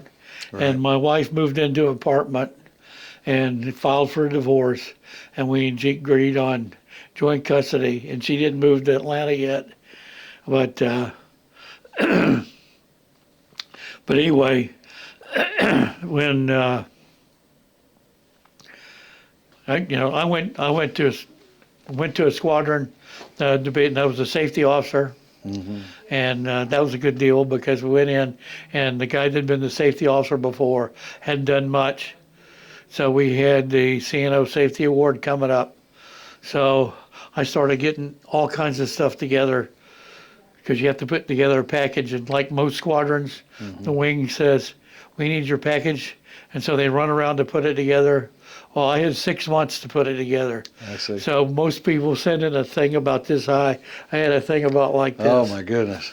When you get everybody to write an article for the Navy, Navy magazines, Uh-huh. And they don't get that many, so they usually put them in. I see. And so that all adds up. Okay. Plus, we hadn't had a squadron. They hadn't had an accident since. Well, the last accident that they had was with the CO that I wouldn't be the CO with him. Oh, So it was wow. a new guy. Okay. And I got along good, and I went from there to admin to training officer. And the squadron from the 7 aircraft that we had, we now had like 30. And we had a whole bunch of detachments deployed, and we were the single site training squadron, or RAG, replacement air group, for all the H-46s. Oh. And I became the training officer for training all of these people, all the enlisted ranks for all the maintenance guys, as well as the pilots. And so, and at that time, I don't even remember how my Navy career wasn't falling apart. Okay. Put it that way. It was not falling no. apart. Right. So what year were you then promoted to lieutenant commander? 75. Okay. And you came back to the States before 75? You were there back at in the fall of 75. Saigon. Yeah. So after the fall of Saigon, you came back. Yeah. Okay. We got back in I don't know, September, October time. All right. And so it sounds as if you didn't have any particular intention to stay in the Navy. It's just that maybe another opportunity didn't present itself. And like I say, I was having so much fun. Okay.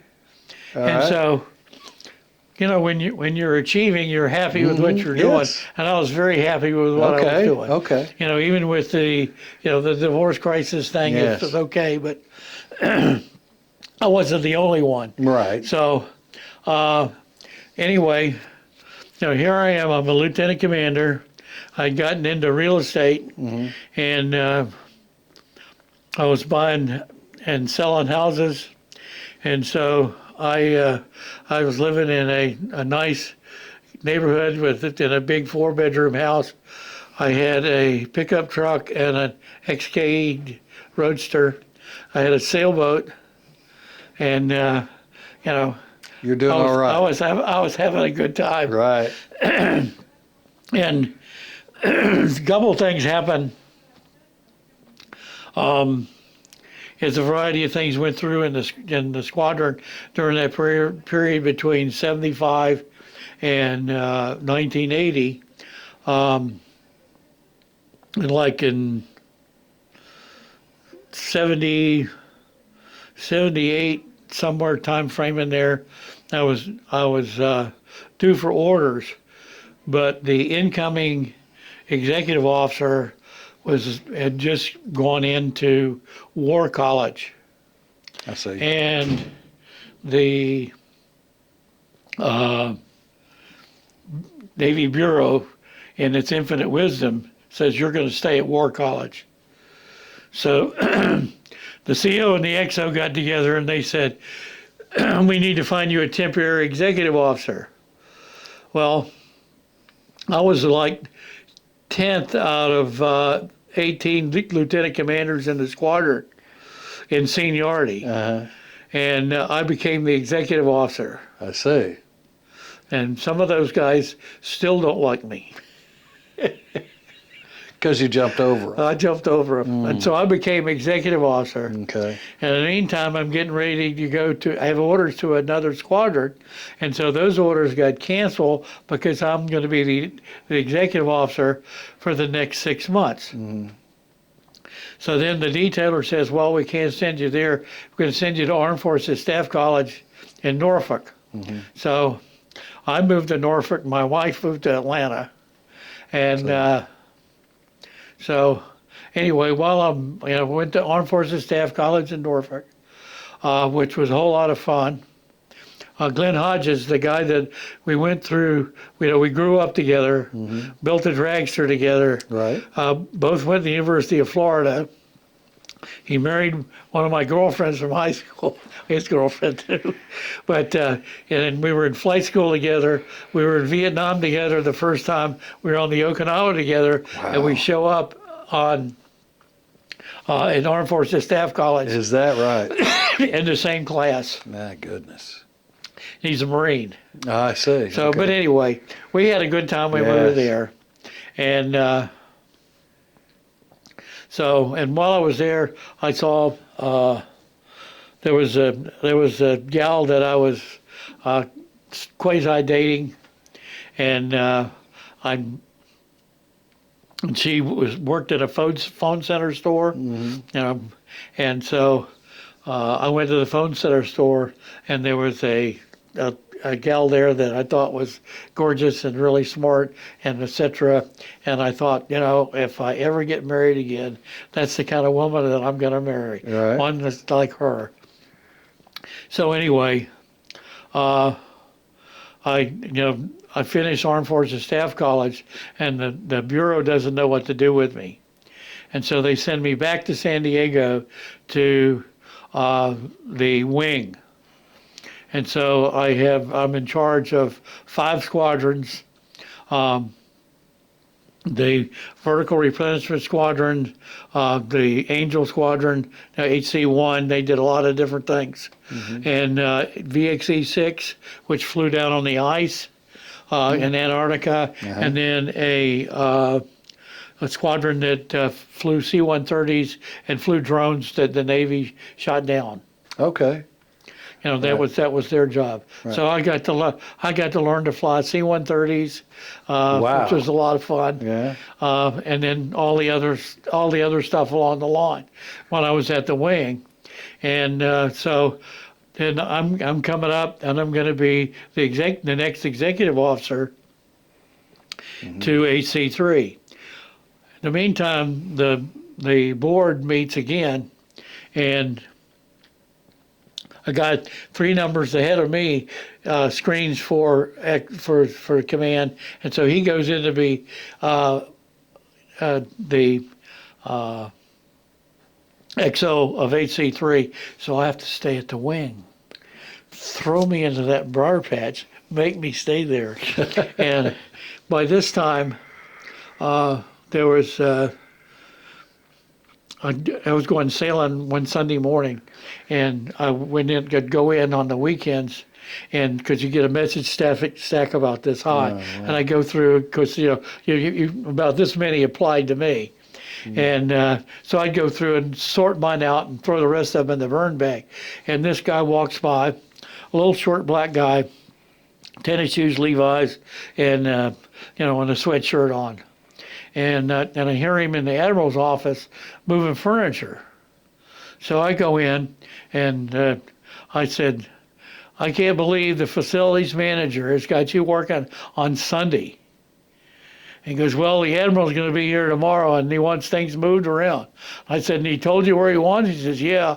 So I helped this guy move all this stuff around, and we got it moved around. And he goes, what are you doing here? And I said, oh, I come in and get my message traffic before I go sailing. And he goes, oh, okay. He goes, I really appreciate your help. And I said, yeah, that's fine. Monday morning, we're in the section head meeting, and I'm sitting there, and Chief of Staff says, the new admiral's here, and he'll be here in just a second. About that time, the aide walks in, tension on deck, everybody stands up, and this little short black guy with 2 stars on the car looks around and he goes, He was the admiral. gotcha. So I became one of his favorite guys. Oh, that's great. And in the meantime, I crewed, the Chief of Staff had a big sailboat, and I crewed on that, so that was a lot of fun. But we did a lot of crazy things happened, and one, the admiral wanted to have the squadron, all the squadrons pass and review and march. And if sailors don't know how to march, and so we're at a CO's meeting, and and the Chief of Staff had told me he was going to put this out, so I thought about it, and I got with my XO, Naval Academy graduate, and I said, do you think we can teach these idiots to do this? Right. And he goes, well, we got some guys that just came from the Naval Academy. They should be able to help us out. And so we go in, and the admiral gives his little spiel on how he wants to do this. And so he said, okay.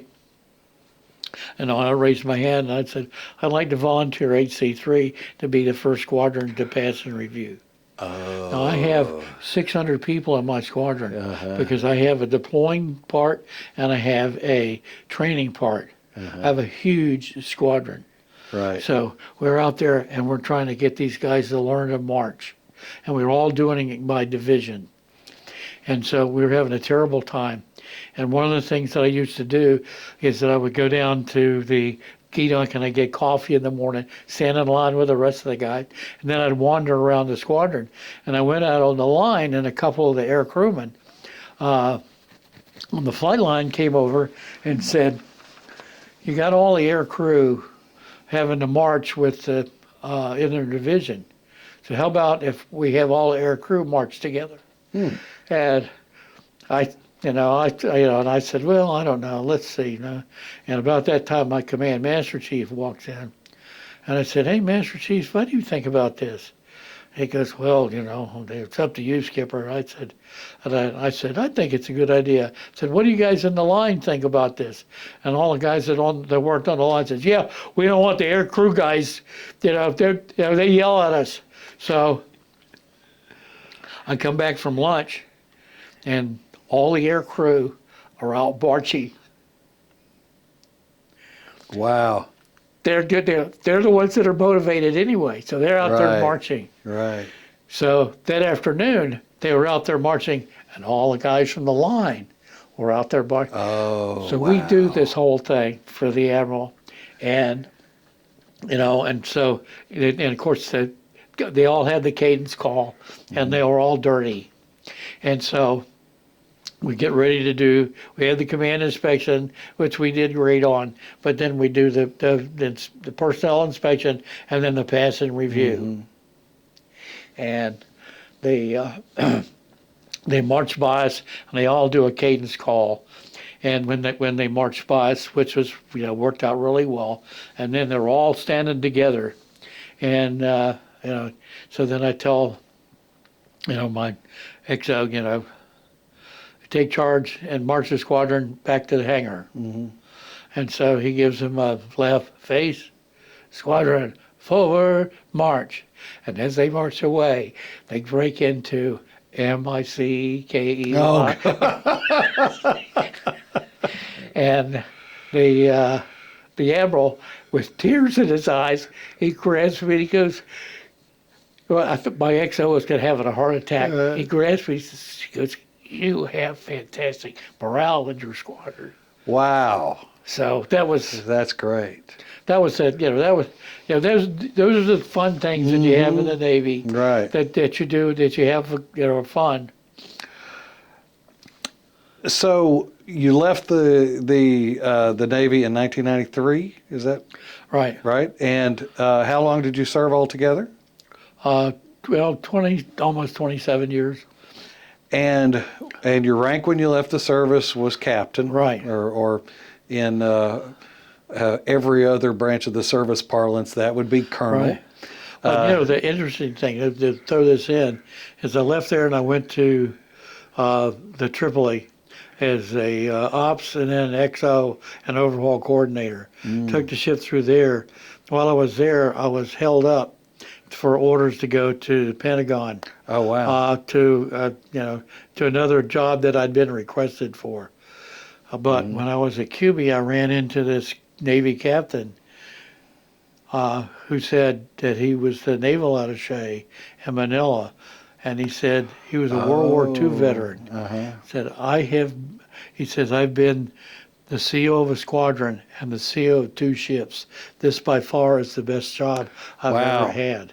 So if they ever offer it to you, take it. Jump on it. Huh? So my orders to DC had been canceled, and I told the detailer that I'd even go overseas, because they wanted to send me to War College and then 2 other schools before I'd be Right. come around to going to the Pentagon again. Right. So he says, let me see what I can do. Calls me back and says, we need a naval attaché to go to the Philippines.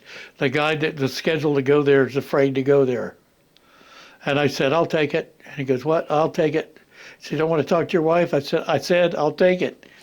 And so we went back to Washington for about, I don't know, a little over a year.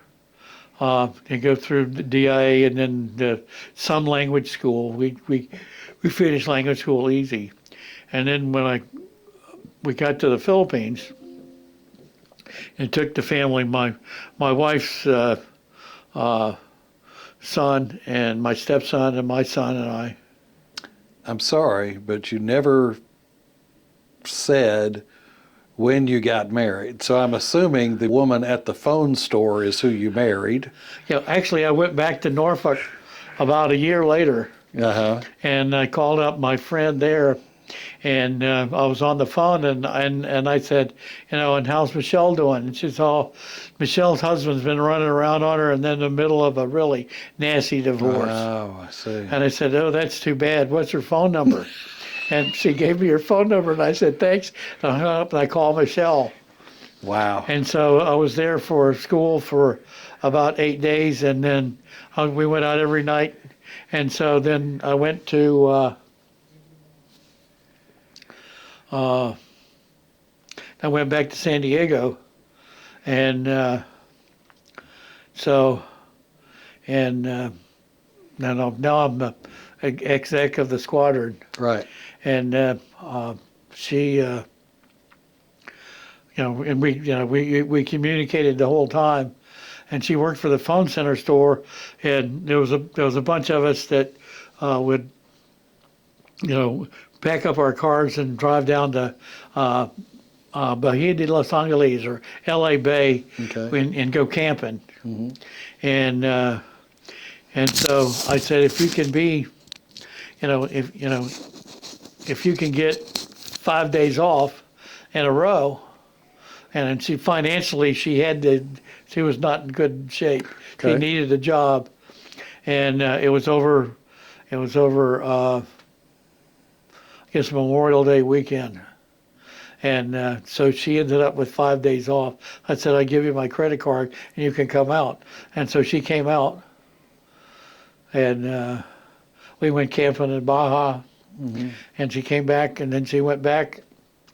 And then I went to Norfolk, and we packed up all her stuff, and she came back, and we got married. Wow. We're still married 43 years. That's wonderful. And I have an appointment at 1, so it's 20 till. Since you're local, would you consider coming back Yeah, because to wrap it up? the best tour I had was, going to Manila. Yes. On the way there, we went and stayed with friends. Well, first off, I had to go to Hawaii, play golf for a week with an admiral that I knew, and do some other things. And then we went to visit friends in Japan, Uh-huh. and my stepson and son and I climbed to the top of Mount Fuji. Wow. And That's then awesome. we showed up in Manila at the beginning of the first bloody coup. So I ended up in the middle of that. And shortly thereafter became number 3 on the New People's Army Communist Party hit list. Oh my goodness. And DIA had things that they wanted to know, and we spent a whole day. It might not be in your country, but you need to hear these. You never know when you'll find out. Right. Reagan bombed Gaddafi, and they hit the subpens. No battle damage assessment. Is that ever going to affect me in the Philippines? No chance in hell. Guess who was trained by the Philippine Navy? The head of the Muslim rebels in the southern Philippines. Is that right? So I had made it a point that I needed to talk to him. And having become really good friends and a regular golfing partner with Eddie Ramos, the Secretary of Defense of the Philippines, I convinced him and Corey to give him, and I met with the guy, and then Corey wanted him to come into the fold of the law. I pulled that off, became good friends with him, got a whole battle damage assessment of that. Oh my goodness. In the meantime, in the first coup, I met some people and found out how the electronic countermeasures were going against the government. So when the next bloody coup was coming around in September, October, and March, I sent my first report in. And DIA goes, you know what you're talking about. And it goes all the way through to, they finally figured it out, and the coup went down. And in the middle of the coup, the station chief walks into my office and says, ambassador wants to see us. So we go out and see the ambassador. And the ambassador, we got to go to the skiff. We go on the skiff. This kid said, you said that you know the people that are jamming the frequencies of all the radios. And I said, yes, sir. And he says, well, I'm going to give you King's X once you get to talk to him. And he goes, station chief has some frequencies he needs turned back on. I said, okay. I said, but they're in Makati, and they're shooting anybody going in and out of Makati. And the ambassador says, I'm sure you could figure out a way to get in there or not, because I know you've already been in there now. This is Joseph Carpenter. Today is the 22nd of August, 2024. I'm continuing my interview with Captain John Mann. This interview is taking place at the University of Texas at Arlington. It is sponsored by the UTA Department of History and Geography and is part of the Texas Veterans Project. Mr. Mann, thank you for agreeing to continue this interview. Yes, sir. Where we left off was you were called to the ambassador's residence to talk to him about your contacts during a coup. Actually, it was during the coup, and I was in my office in the embassy in the Philippines. And it was night, and the station chief, the head of the CIA, came in and said that the boss wants to see us, meaning the ambassador. So we went up to the ambassador's office, and he goes, oh, good. He goes, come on, let's go to the skiff. And so that's the secret room where no electronic or verbal anything can get out. So we went in there, and he says, you know, I understand that you've put in reports that you know about the electronic countermeasures that the rebels are using against the government. And I understand that you can probably get some frequencies turned back on. And I said, well, Mr. Ambassador, at this point, we're not supposed to be dealing with any of the rebels. And now that we know that they're rebels, and the ambassador chuckles and says, well, I'm going to give you King's X. And he goes, the station chief has 3 frequencies that they'd like turned back on. And so at the time, I had a motorcycle, so I hopped on my motorcycle and went down to McDonald's, and I got about 30 hamburgers and French fries, and in a big bag, and chucked those on the front of my motorcycle.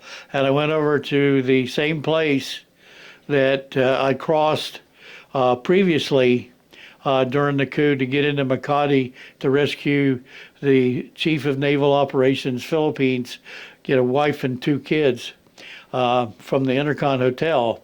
So I went back there and I pulled up and I yelled at the guys, and the first thing that I saw was a lighter was held up that I gave to the people that the Filipinos that provided security for me whenever I went on any kind of trip. So I knew that I was going to be safe when that lighter went up. And then I held up the hamburgers, and I'm getting hands, come on, come on. And so I went over and I told them I needed to go in and I needed to come right back out.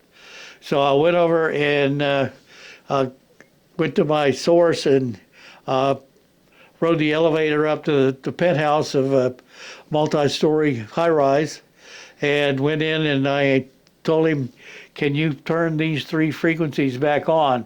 And he looked at them and he goes, well, if we have them jammed, we can do that. And he turned around and told one of the assistants, go find these radios and turn them off, because when the radios are on constantly, the relays, it's all UHF, which is line of sight. So they had relay towers all over.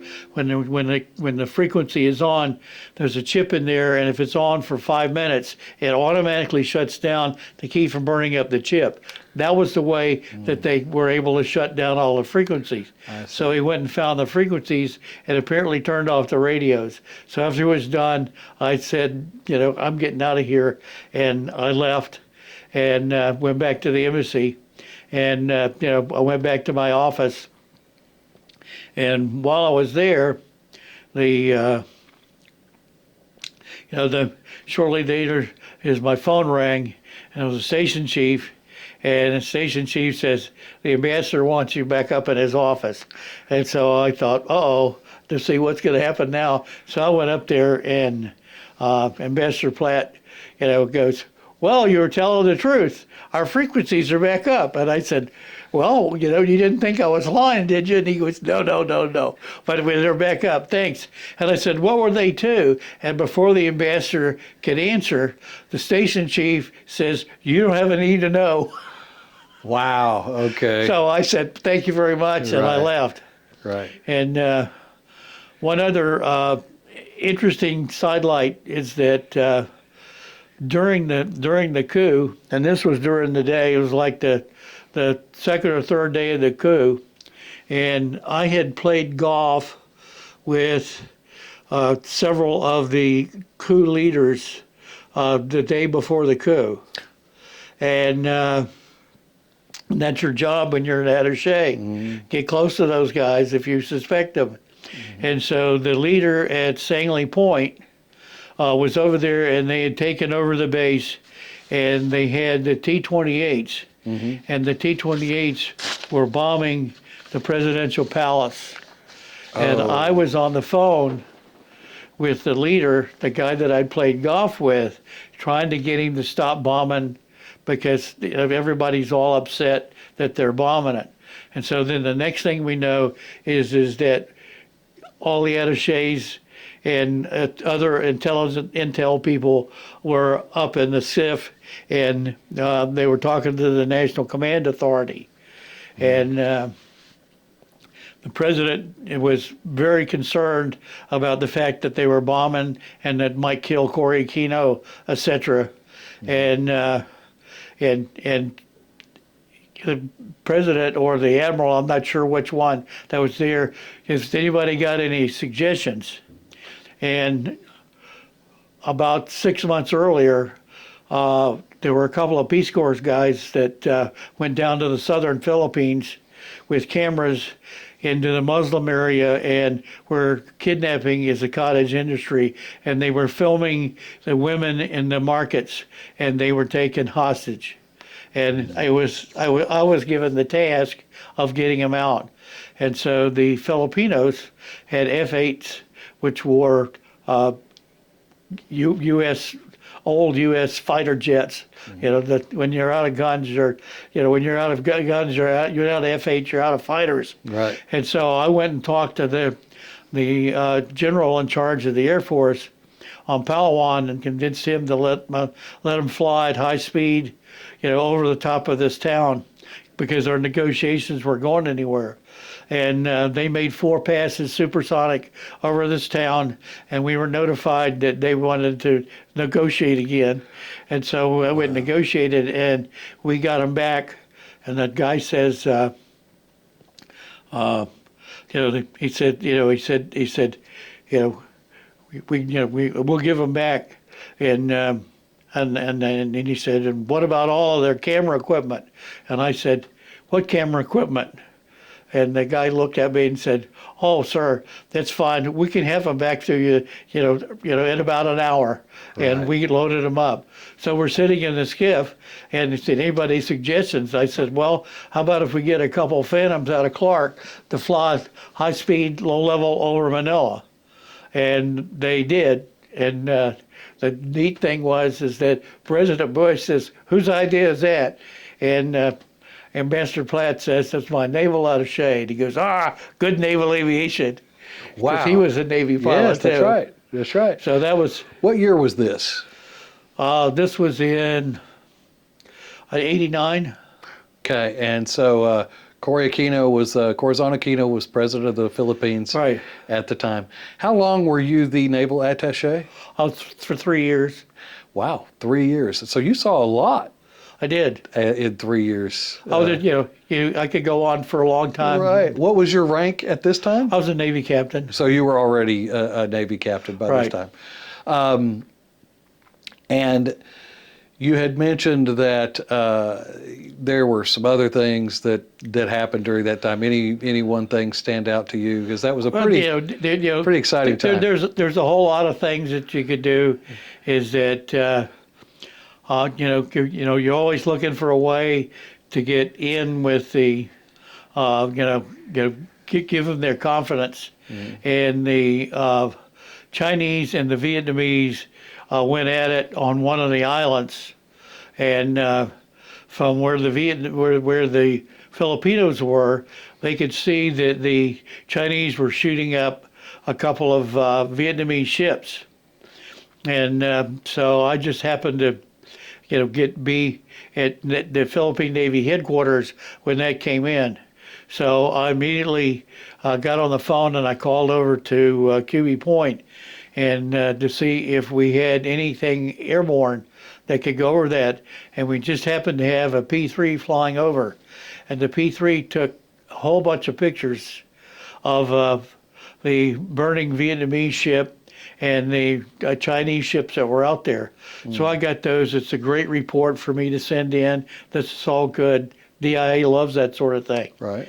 But the most interesting part is that I wanted to let the Filipinos know, give them an idea what's happened. So I took one of the pictures. Actually, the P-3 landed, and I had a helicopter from QB Point bring him over to the embassy.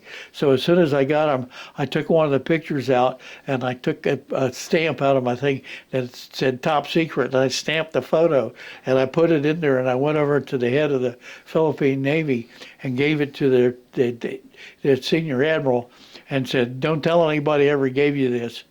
And so again, about 2 hours later, the station chief calls and said, "Did you give Admiral Kananan the top secret photo of the?" And I said, "Yeah." He says, "Do you know how many laws you've just broken?" I said, "None. I stamped it and gave it to him myself." And he goes, he goes, "You need to come to work for us." So, being the naval attaché, you were doing a lot of stuff that was pretty heady, and this went on for 3 years. 3 years. And was your wife with you at this time? Oh yeah. And what was her impression of all of this? Well, when we got married, I told her the Navy wasn't just a job; it's going to be an adventure. And in the middle of the coup, we were right next to what they call Nichols Air Base, which was part of Manila International Airport. And so the rebels took over the airport. So, like I say, our house was like across the fence from it. And so I'm at the embassy. Everybody's all excited because the coup has just started. And the phone rings, and it's my wife. And she says, I know that you said that this was going to be an adventure, but there's a tank out on the street in front of our house, and it's shooting. Wow. But actually, it was APC, and he was firing a Okay. 50 caliber machine gun. Oh, my But goodness. she didn't know the difference. Right. Oh, of course. It's But still frightening. One of the interesting things is that Admiral Kananan's wife, the head of the Philippine Navy, and his children were in the intercon, and they were on an upper floor.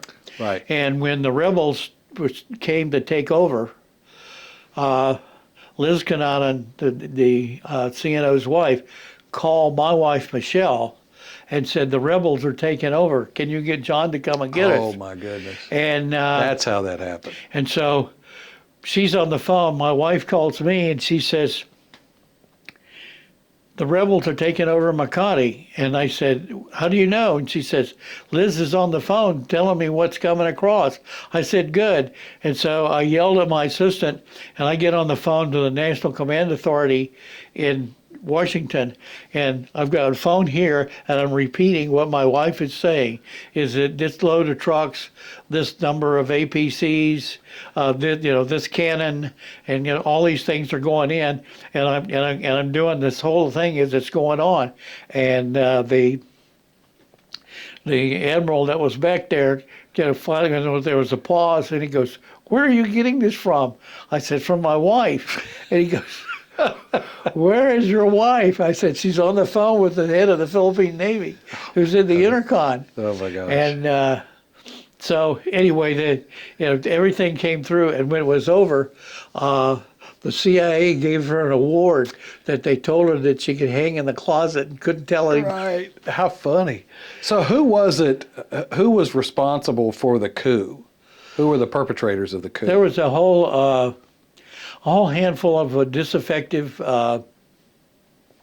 military guys, and a lot of them, they were called RAM, Reform the Armed Forces, Okay. and how was RAM instead of RAF? I don't know, but that's, it's like NKR in the Philippines. Right. Not quite right. Right. Okay.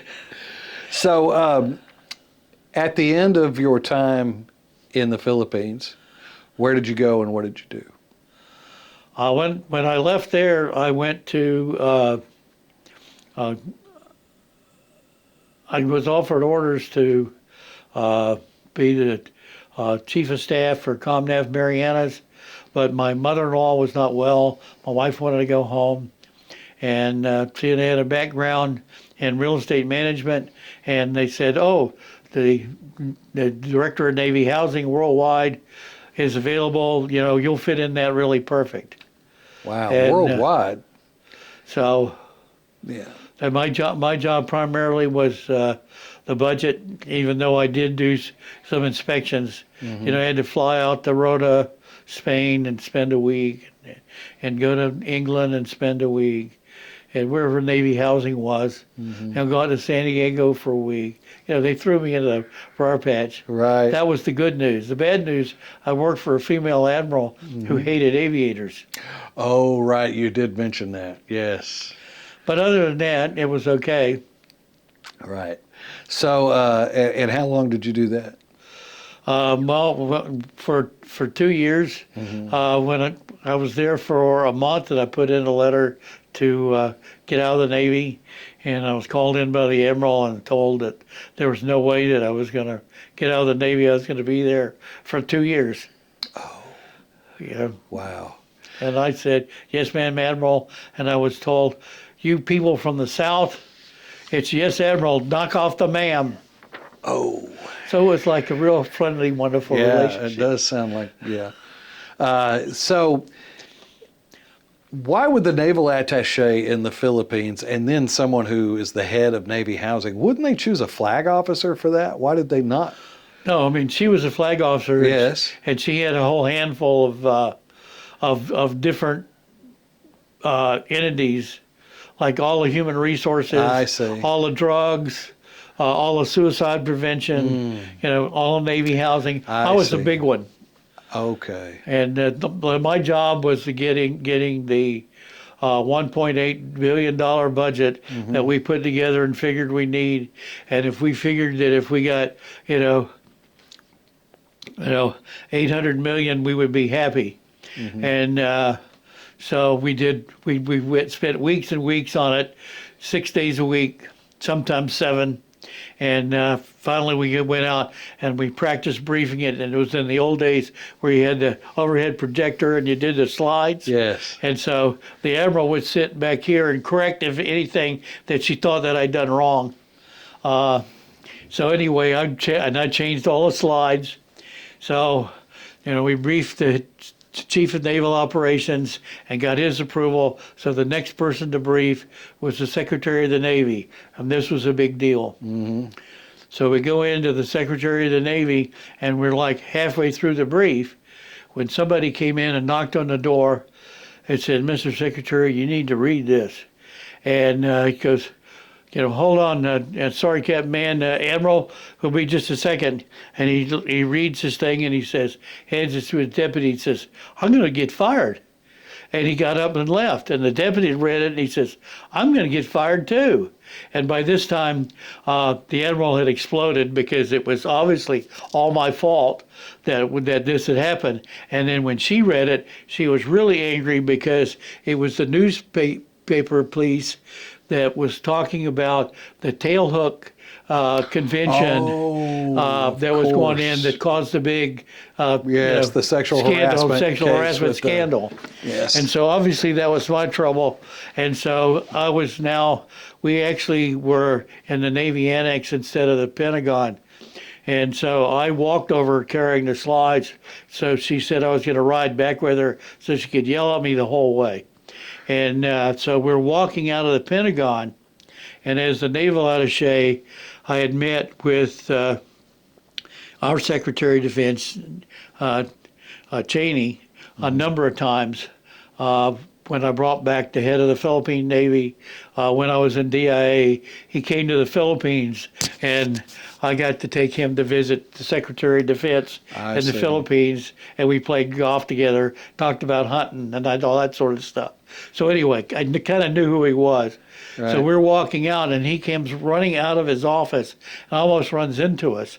And he stops and sees me, and he goes, "Are you back here with somebody from the Philippines again?" And I said, "Oh, no, sir. I'm the Director of Navy Housing." He said, this is my Admiral." And so he goes, "Hi," doesn't even look at her. And he said, "What were you doing?" I said, "Oh, we were briefing SecNav on the budget for Navy housing." And he goes, "SecNav's going to get fired." Wow. And I said, and he goes, and I said, "Now we're worried we're not going to get any budget at all." And he says, "Well, what did you want?" I said, $1.8 billion. And he goes, "I got to go." And off he ran. And so he's gone.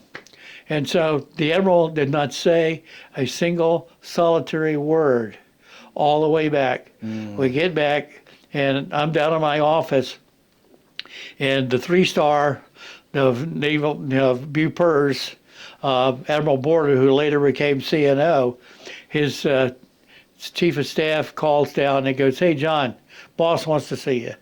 So it's ominous. Boss wants to see you. Right. So I go up there and I walk in, and Admiral Borda is sitting there behind his desk, and and he goes, "Sit down, John." And I sat down, and I'm thinking, "Oh, what's going to happen now?" And he says, "Guess who I just got a phone call from?" And I said, "Admiral, I have no idea."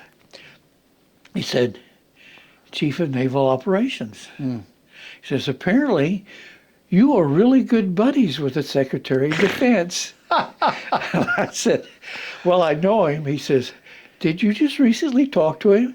I said, "Yes, sir." I said, "We ran into him after the brief, and when the thing came out about SecNav." And he goes, "Yeah, SecNav's fired." And I said, that's what SecNav said it was going to happen." And he says, "Well," "I want you to be careful now, because the pork chops over the Pentagon, the supply guys, are going to have their long knives out. because the Secretary of Defense told the CNO Navy housing is to get their 1.8 billion. Wow. Yes. That's amazing. So we did. So why did your admiral blame you? Because you were a naval aviator? Well, I was a naval aviator. She was very hyper on. When I first got there, she was. She knew that I had been in working in circles with higher levels of the government. Sure. There was, all of the believe it or not, the State Department loves to have congressmen come to visit. So they come over and shake their hand, and then they hand them to the attachés and say, take them out to the golf course, take them shooting, take them around town, take them to visit whoever. And so you end up meeting a whole handful of congressmen and whatever else. Right. Well, these guys pay attention to what's going on, and so, before I even got there, she'd gotten a couple calls from some of the congressmen that I had, played golf with and looked after, that they wanted me, to come over and go to lunch with them. And she did not want somebody, Right. junior to her talking to any congressman without her Right. specific profession. So that was, that was kind of part of it. Mm-hmm. And so how did that job come to an end? well, it came down to where I'd had my letter in to get out, and the Navy started a rift, and they were getting rid of people. And if you already had a letter in, you couldn't get rifted. Oh, I see. So, Okay. because you were already scheduled, in other words, they already had you as a person leaving the Navy, so they could get somebody else.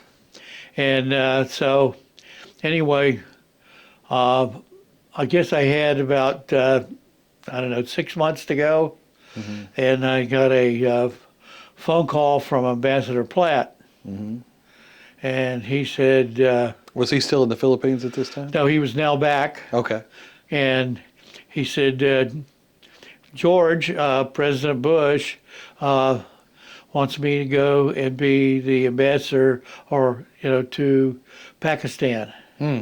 And if you would like, if you would agree, I'd like you to come and be my defense attaché as well as the naval attaché while I'm in Pakistan. Wow.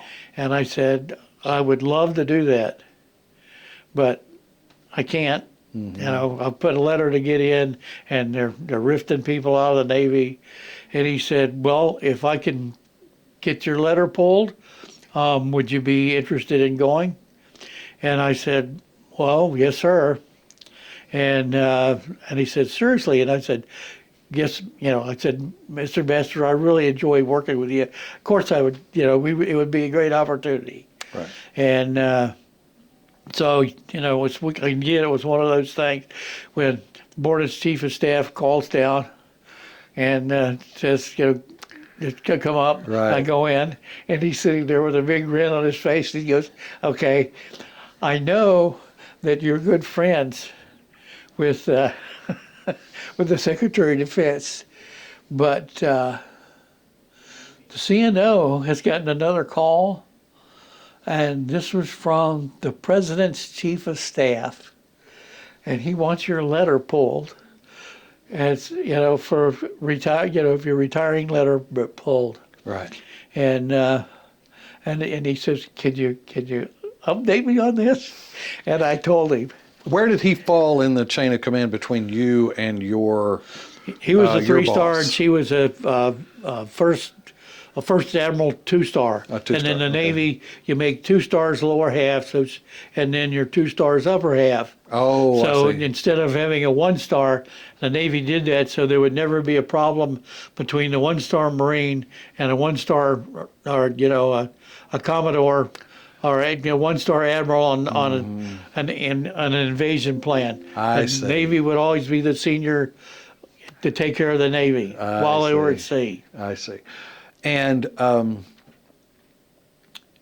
how did she feel about her boss calling you and having you come report to him directly? That wasn't good. and we'll leave Right. it at that. Right. A lot of screaming and yelling. Yes. Wow. And the And chief of staff called me and said, "I don't know what you've done this time, but she's throwing things." oh my gosh. And So was your letter pulled then? well, my letter was pulled, and then Clinton got elected, and Oh, Platt right. didn't go to Pakistan, so I got out. Okay. All right. And so retirement, you're going into retirement. You've had a pretty extraordinary career. What do you do next? What came next? Well, I had a good friend that was flying, a Marine that was flying helicopters off the Okinawa, and he Right. was flying for corporate jets in D.C. Run into him, and Jade come over for dinner a couple times, and he said, "Oh, you're getting out, flying for corporate jets. The money's good, and it's a lot of fun. It's fun flying." And so I contacted corporate jets, and the Herb Scott, the chief pilot, said, "Come on up." And Herb was a retired Marine colonel, and we both had flown Hueys in Vietnam, and both flown H-46s in Vietnam, and both flew H-34s in Vietnam. Wow. So we hit it off just perfect. Right. And I went to work for him, and I flew emergency medevac in Pittsburgh, and then went up, then flew emergency medevac for a year at Erie, dreary Erie, the Mistake on the Lake, wonderful place. We found a beautiful house on the lake, Uh-huh. and not having any real understanding that it was a summer house. So when we got 95 inches of snow, Yes. and the wind went through the house, I bought an entire case of stuff to plug up the vents right. Oh my where the gosh. wind was coming through. But Wow. we liked living in Erie, and the Yes. flying was good up there Yes. uh, And how long did you do that? for about 3 years. Mm-hmm. And finally I did that for a year and came back to Pittsburgh. And we worked 6 days on, 6 days off. And the helicopter that I flew when I came back to Pittsburgh, and they wanted a pilot that was high instrument time, which I was. And so we had a helicopter, the BK-117, that had a glass cockpit, full IFR helicopter, hands off. You would take it off, push the button, it would fly you to the initial approach fix, and when you ended the approach, you pushed another button and either took controls and landed, or it would execute the missed approach and take you to the next approach fix. It was a really good helicopter. Wow. Wow. It was fantastic to fly, a lot of fun. How old were you at this time? Oh, geez. 51. Okay. And what year was this? This was What year did you retire? Let's go from I there. retired in '93, Okay. and I went to work for him like in March of '93. Okay. So And so 3 years in total? what's that? 3 years in total? Yeah, about Okay. 3 years. And why did you leave that job? Shoveling snow and Oh, Mother's Day. 2 feet of snow of Mother's Day in the middle of May. And I said, we got to get out of here. And then I met the guy from Arlington who was doing nursing homes, and he Right. offered me a job because he wanted somebody that could deal with Austin, and they wanted a pilot because they were going to expand the nursing homes. So I see. I came back. We came down to Texas and moved down here, and I went to work for him and became a nursing home administrator Really? in short order. Yes. And I was the shill. They had 2 nursing homes that the 2 guys that owned the business were trying to get through, and they had failed 3 times. And they gave me the paperwork, and I got it through the first time, and so and also became good friends with the people at HICFA that handle nursing homes. So they had a really good financing set up So they go into a nursing home, and they got good financing to start off with extra money, and then they didn't have to pay anything on the loan for about 6 months. So we would go in and we would clean up the nursing home, paint, cut bushes down that had grown up to the edge of the roof that were normally, 3-foot hedge. And in a lot of the small towns like Mart, Texas, that's a little town west of or east of Waco, had a nursing home there, and it was the only nursing home. Half the people there had been moved out because of the conditions in the nursing home, Yes. and the places in Waco, and the families, their loved ones were in Waco, not in Mart. We came in and cleaned it up. We sent the cooks to the bakery school to start making bread and donuts. We got nursing staff in there, and we did tea times. So they would go around, and a little bell would ring, and they would say tea time. And so they go around and check on everybody and make sure that nobody peed in the bed or Right. whatever else. If they had, fix them up. A lot of things to improve the conditions of the facility. And so it was like instant. Census went from 25% to 80% like overnight. Wow. So then, because we were doing that, the state found out about it, and my rep at HICFA called me one day and said, we have nursing homes that are failing, and that we don't want to take them over the state. Would you guys be interested in going to see them? And so it would be like in a nursing home in Abilene, or nursing home in some other place around the state. And we had a Cessna 310 twin engine with a wingtip tanks. That the deal was, if I bought the airplane, they would pay to operate it. And the cheap part was buying the airplane. Okay. Or operating it is expensive. Right. And so I would hop in the airplane and fly out to Abilene, and I'd call a guy up and say, my Aunt Matilda up in Pittsburgh, grew up in Abilene and wants to come down here, and I'd like to come out and look at your nursing home. And he said, well, when can you come? I said, well, I'm in Arlington, and I can be there in like 2 hours. Can you pick me up at the airport? I'll be flying my plane in. And so they saw dollar signs. Sure. And they had a reduced census. So you bet the guy was there, and I would get the complete cook's tour of the whole nursing home. Right. And then I go back to the two guys and I give them the detail, and then they would work the deal and we would buy it. And then we would fix it up and get it running again. So it's like an undercover operation. Well, kind of. Yeah. Interesting. Yeah. But, And this was the 90s.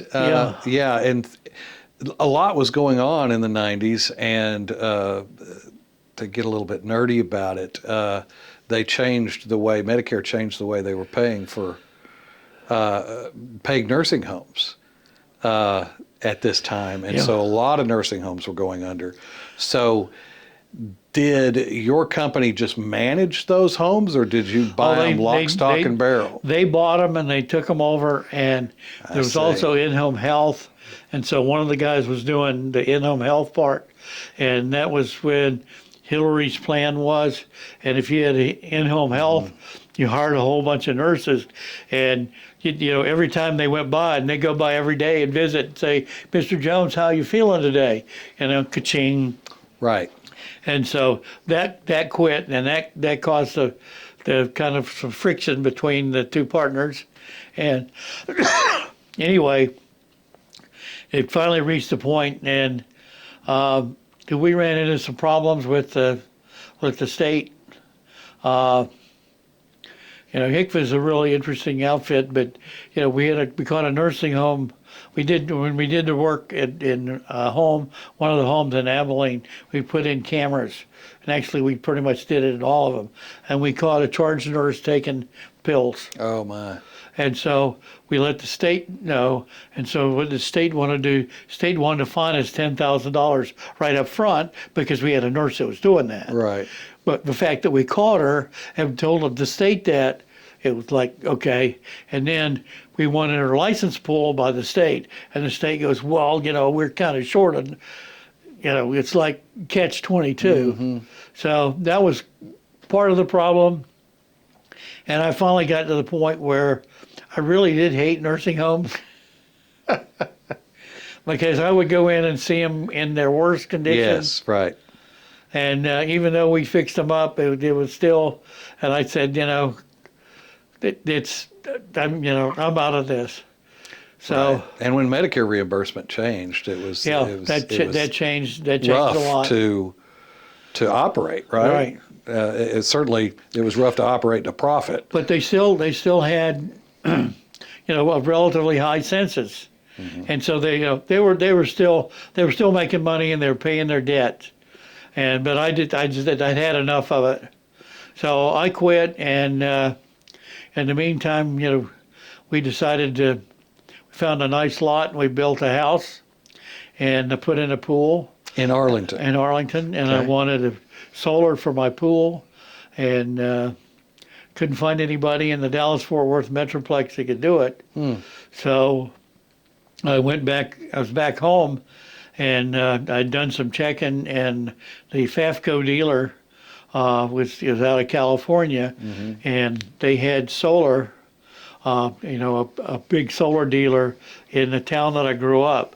Oh. And so I decided I'd go over and see what they were doing. And I walked in the door, and the owner of that particular business was a year behind me in high school, and we played football together, etc. Is that right? So anyway, I got the whole spiel and became a FAFCO dealer, and I started installing solar pool heating. And I did that for about 3 months, and I went out to a guy's house, and he didn't have a pool. And I said, do you have solar water? He goes, yeah, for my water heater. Oh, wow, I could do that too. Right. So I contacted 2 companies, Sun Earth in Jacksonville, and anyway, and then one in California. And went to visit both of them and became a dealer for both of them.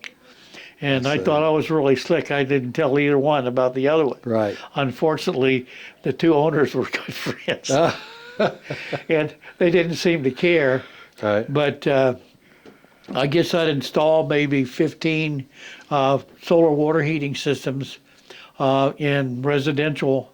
And I got a call from a mechanical engineering company over in Dallas to put solar on Dallas City Hall. And, so I went over to talk to them about it. And so I talked to the 2 companies.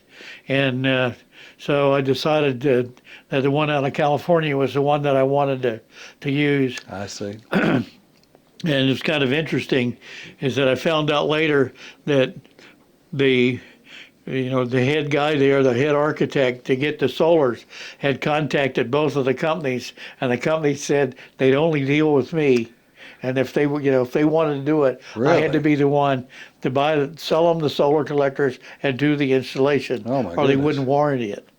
So I did Dallas City Hall, followed by the library, followed by the place over in where you pull your permit on Jefferson, and then I did the convention center, and in the meantime I had joined the Texas Renewable Energy Industries. So anyway, I joined them and became known as putting all these systems in. Well, next thing I know is I get a call from the guy that's running it, and they said, you are the solar thermal expert in Texas, and we need you to come to Austin to talk to the legislature about doing it. And then I did that, and then I went back down and talked to TXU and several other utilities about giving rebates to put solar in, and showed them how much electricity they would save.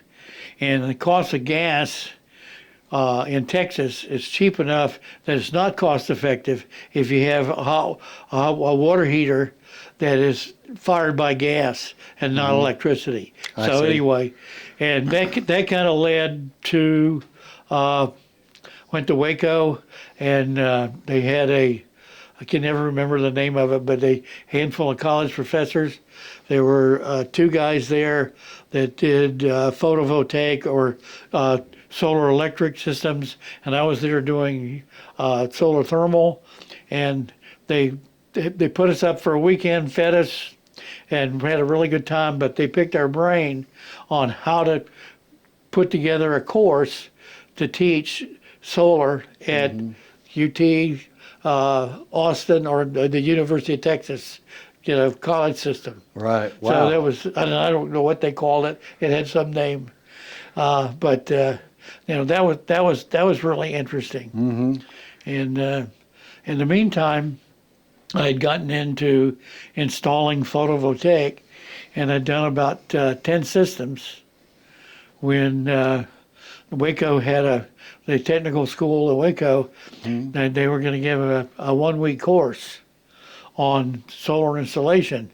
And one of my employees and I, we didn't know squat about it. So we just went on the internet on a rainy day and we read all about it. And because I had people calling me and asking me if I could install solar electric on their house or photovoltaics. Now, what is that? The solar panels that make electricity. Oh, the big ones. Yeah. They go on the roof. Yeah, the big solar I array. got it. Okay. So we started.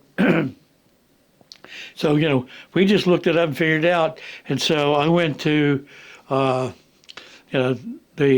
permit people and all the cities around here: Fort Worth, Arlington, Grapevine, Grand Prairie, Dallas, etc. And about solar thermal.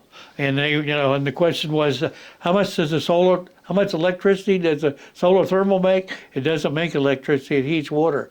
Oh, okay. And now, what do you do now? Oh, can you tap into the freshwater line? Yes, I do. Okay. Well, you need to get a plumbing permit. Okay. And now, tell me again, how much electricity does it make? It was like, so. Then we started doing with the photovoltaic, and they didn't know anything about that either. And so we're installing systems all over the place with no permit. Oh my. Yeah. And because we didn't, they didn't have one. Right. And so finally, the electricians union in Texas figured out that there were a bunch of people, wildcatters like me, that were installing them, and they weren't getting into it. Right. So that was. That was one of the things that that slowed us down, because then I had to, when I put a system in, I had to get a certified electrician to pull the permit, and then we had to have a journeyman on site the whole time. I mean, the interesting thing is the German solar electric is direct current. Regular electricity is alternating current. Right. The alternating current guys are terrified of direct current. So they would say, "I'll be in my truck out front when the permit guy comes over. Call me on the phone and I'll come up," because he didn't want to be around. It was an interesting thing, and solar was pretty new in the 90s, right? It was new. Yeah. And thanks to Obama and all of his money, is that I have systems in El Paso at the college and the fort. I have systems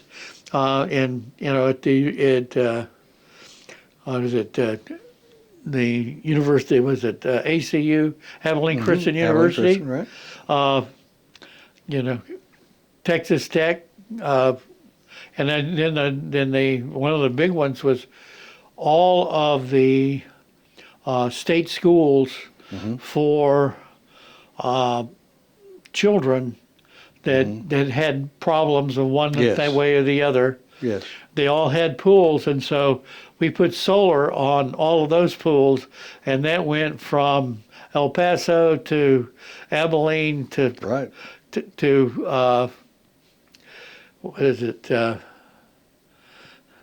Anyway, They're all over the place, over the right. state. Yes. We did them all, and they were huge systems, and they're a lot of fun to install. Interesting things is that in one of the schools, one of the big things they had was all the people that were thieves or kleptomaniacs of some sort or another. Okay. They were at the school. Right. And so they told us to really watch out for, make sure your truck's locked and have the keys in your pocket.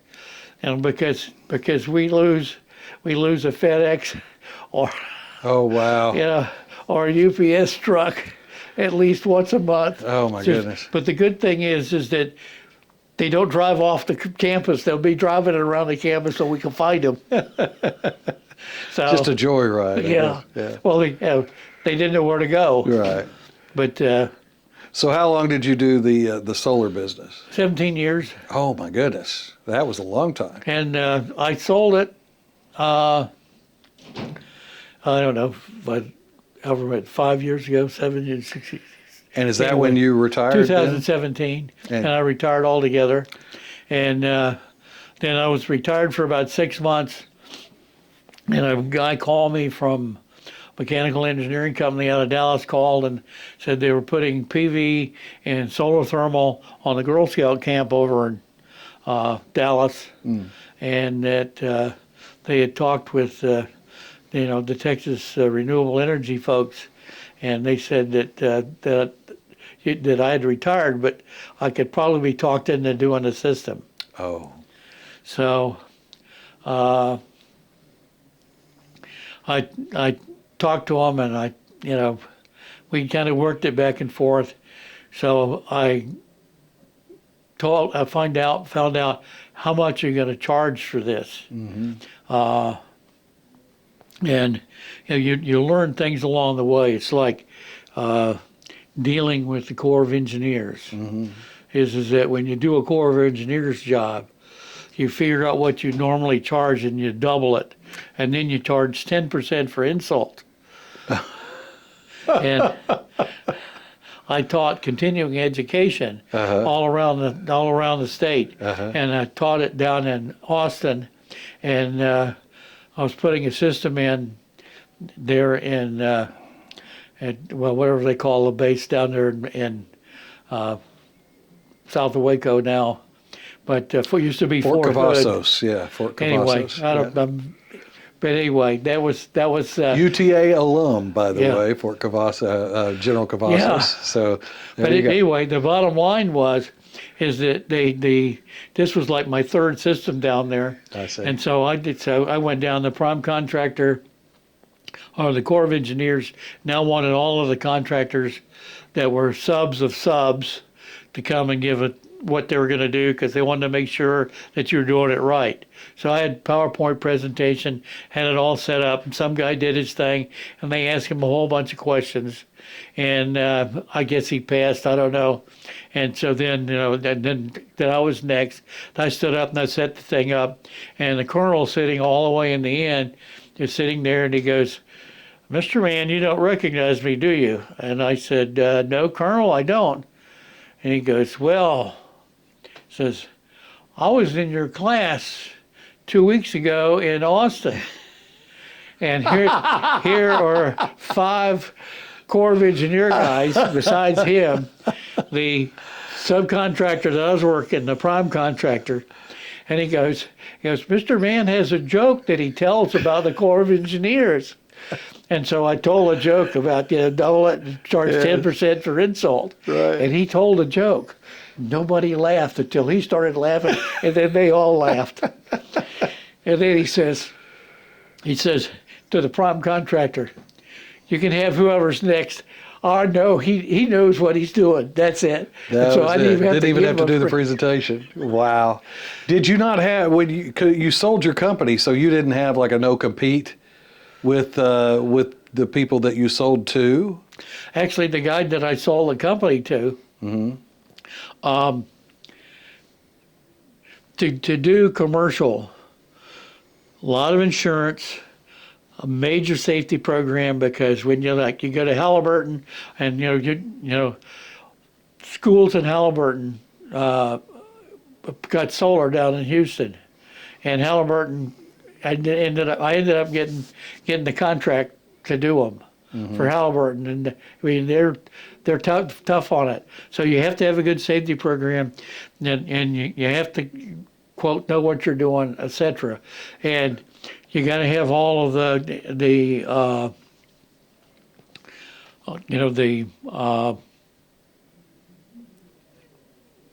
with the things that, the insurance for the people in case somebody gets hurt, all workman's compensation, etc. All of those things you need. The guy I sold the company to didn't have any of that. I see. Okay. And so when I got the job over in Dallas, and you figure out how these things are going to work. And I'd learned a long time ago that a lot of times, like, twice I got an opportunity to go down to Houston to the negative buoyancy pool to put solar on that. And so you go and you put the whole thing together, and then they've got their budget, and okay, well, we're going to take that out. And solar thermal is one of the first ones that go. I see. So Yes.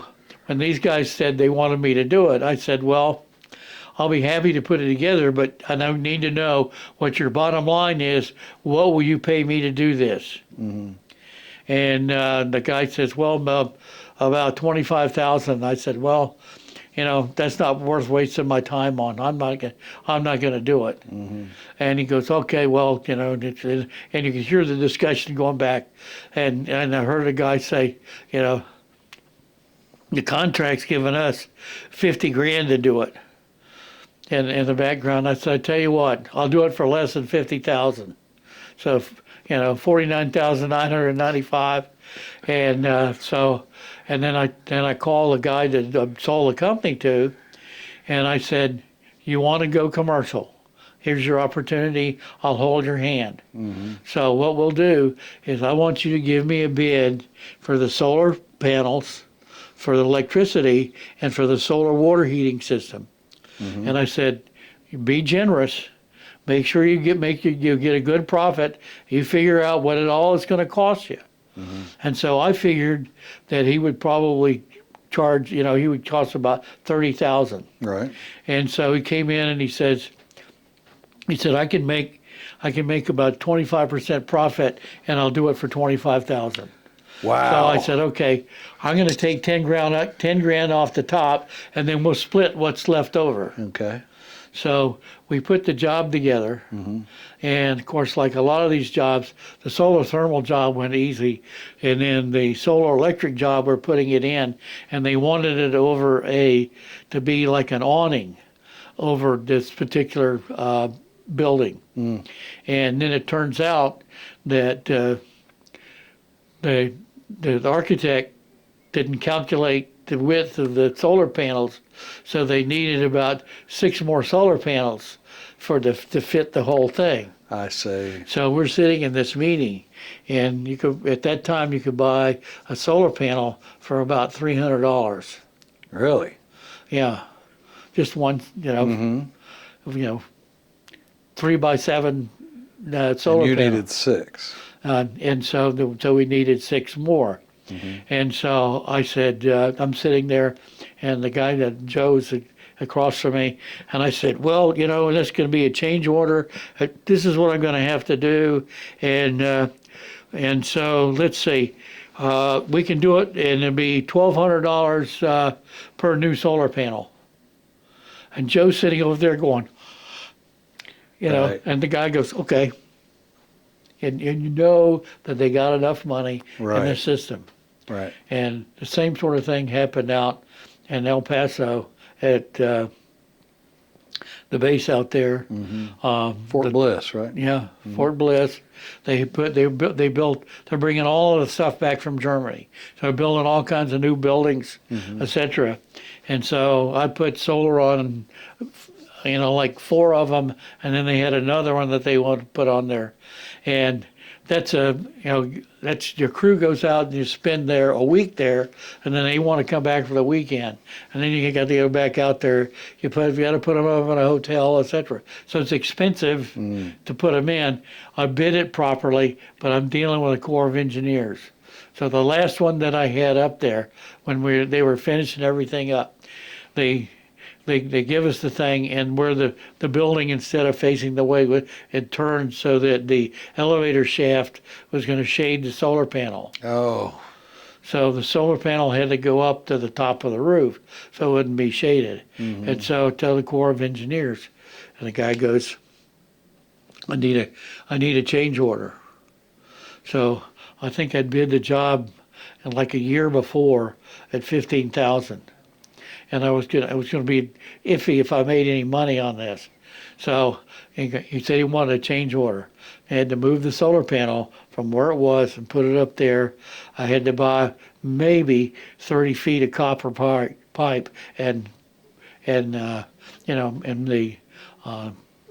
cover that goes around it, the insulation. So I figured, what the heck, they got millions in this building. So I put the bid in, the change order for 15,000, and they were sticklers at 23. And the thing up there is at El Paso, 33.5 inches is the angle of the solar panel has to be, because at the equinox it has to be 90 degrees to the sun, which it really doesn't make any difference at all. Oh. 0.3 of a degree if it's laying flat. Right. Not Right. much. So anyway, we put them up there. Well, they were up there for about a week, and we were all done, and everything had been signed off. They had all the paperwork, the learning stuff that we had to give them, and the general came out and said, "Get that solar panel down, laid flat on the roof." Who was a dummy that wanted it up? Up. It needs to be laying flat on the roof. So they called me and said, "You got to come put the solar panel flat on the roof." I said, "What are you going to do?" So need a change order, another 15,000. Oh, so I my love dealing gosh. with the Corps of Engineers. Right. So the joke wasn't really a joke at all. No. And so you were then just functioning, not just, but you were functioning as a consultant more or less at this time? Well, that with Joe, I was more of a consultant. And so we put the whole thing together. It worked great. They were happy. Yeah. And Joe got workman's compensation, and we went through 4 insurance agents before we finally got one that I told him was reasonable, because I'm carrying $5 million worth of insurance. Right. Wow. Yeah. I mean, you got guys working on a roof, Yes. and you got guys working on electricity. Right. And so, it was interesting. It was a lot of fun doing that. Going to, I went down and spoke with a variety of committees in Austin on the legislature about solar thermal. It's like we want all pool pumps to be 1 horsepower. Well, if you have 1 horsepower, it won't work, because the 1 horsepower won't give you enough flow or head to run through the solar panels. I see. And then they wanted an electrician to change the pump out. So the 1 polars that clean the pools, couldn't do it anymore. It had to be an electrician. And you start, you go down and you say, good idea, but why don't we train the 1 polars or the pool cleaners how to change them, have them take a course and get them doing, because that's illogical. And I said, sitting there to the vast, the 15 people in the committee, how many of you have pools? And almost all of them go, yeah, because they're wealthy. Right. And I said, what would happen if you shut your pool pump off in the middle of the summer and waited for a week? Oh, it would turn green the whole way. I said, that's why you don't want it. It said, how many electricians are going to come out that day Right. and take care of it? Right. None of them are. the pool cleaner's going to come out and he's going to change that pump that day because he cleans that pool and he doesn't want it to turn nasty green. Right. Oh, that's a good idea. You have to, so that's the sort of thing you dealt with them. So how long did you do then? How long were you operating as kind of a consultant? Oh, about a year. And then what happened? I just played golf, volunteered at the VA. Okay. So that that kind of leads us to the end of your military career and into your retirement, and we're close to today. So this is basically what you're doing today. Is that correct? Yeah. Okay. So Play golf at Shady Valley and volunteer at the VA 2 days a week. Yeah. I'm a gatekeeper at the lab where you come get your blood work done. Okay. At the VA? At the VA. Oh, very good. In Fort Worth. Oh, in Fort Worth. Okay. Right. You served how long altogether in the Navy? Right at 27 years. What medals or citations did you receive during your service that were particularly meaningful to you? Well, we were awarded a Distinguished Flying Cross. We were involved in a medevac. Pointed out earlier that we flew cover for the regional forces and the match teams. All those special forces guys that had the regional forces with them. And I guess I'd been in country about 6 weeks when we had got a call one day that these guys had walked into an ambush and they were in a lot of trouble, and Dust Off tried to get in and got shot up, and could we cover the Dust Off and then possibly give them some support? And we said, sure. We scrambled, and 2 Dust Offs came in. They both got shot up, and neither one of them were able to land. One of them almost crashed because the pilot was hit and the co-pilot had to take it over. Wow. And so the Dust Off leaving said, the only way those guys are going to get out is if you UE gunships go in and get them. So we flew in, and the fire team leader said, we'll go in, you guys cover us. So I was the co-pilot in the back ship, the new guy on the block. Right. And so we flew around them, and we shot up the bushes in the jungle around them, and they went in and picked up one American and one Vietnamese, and apparently one of them was hurt bad enough that they went right to the hospital. They didn't hang around to cover us. So we went in and we picked up 2 guys and took them to the hospital. We both rearmed and refueled and came back. They had more wounded for us to pull out. He went in and took a guy out, and then we went in to take a guy out, and they had one guy that came out on a door, and they would run into the door. You could see this today, is that there's a pole in the door of the helicopter. The door hit the pole, and the guy just shot out and plopped right on the floor. This was like a wooden door. It's a wooden door, like you'd taken off it was taken out of a church. That's where they were. Okay. Where they were. And so that's what they used as a litter. That's what they were hiding. Then they used as a litter. Yeah. And then there was a guy that came running that had his shirt pulled down, and he was holding onto his pants, holding his stomach and intestines in, and a tough guy. And he came running in, and he dove into the back of the helicopter on his back, kind of on top of the first guy that come in, and he was yelling, "Go!" And then in the meantime, the door gunners were supposed to be looking to either side to make sure nobody, we started taking a lot of fire while we were sitting on the ground. And lo and behold, about 4 or 5 Viet Cong came out of the bushes, and we got the door gunner on the left side of the helicopter's attention. And, fortunately, they had been trained to lead the helicopter when you shoot it. Right. And while we were sitting on the ground, they opened up, and nobody told them, you don't lead the helicopter when it stopped moving. I see. And they shot in front of it, and the door gunner was able to take care of him. And he hopped in, and we left. and we went back and shot up for them. The rest of the time, our helicopter took so many hits that we finally went and refueled, and on the way back from refueling, the tower called us and said, Seawolf 6-3, you're streaming so much fuel, you need to land immediately. And the door gunners looked out the back and said, land, land, land. Oh my gosh. And we did. And actually, our helicopter was declared a strike, or, they came and took the blades off of it, and the Chinook came and Wow. took it away. And the Army gave us a new helicopter. Oh my goodness.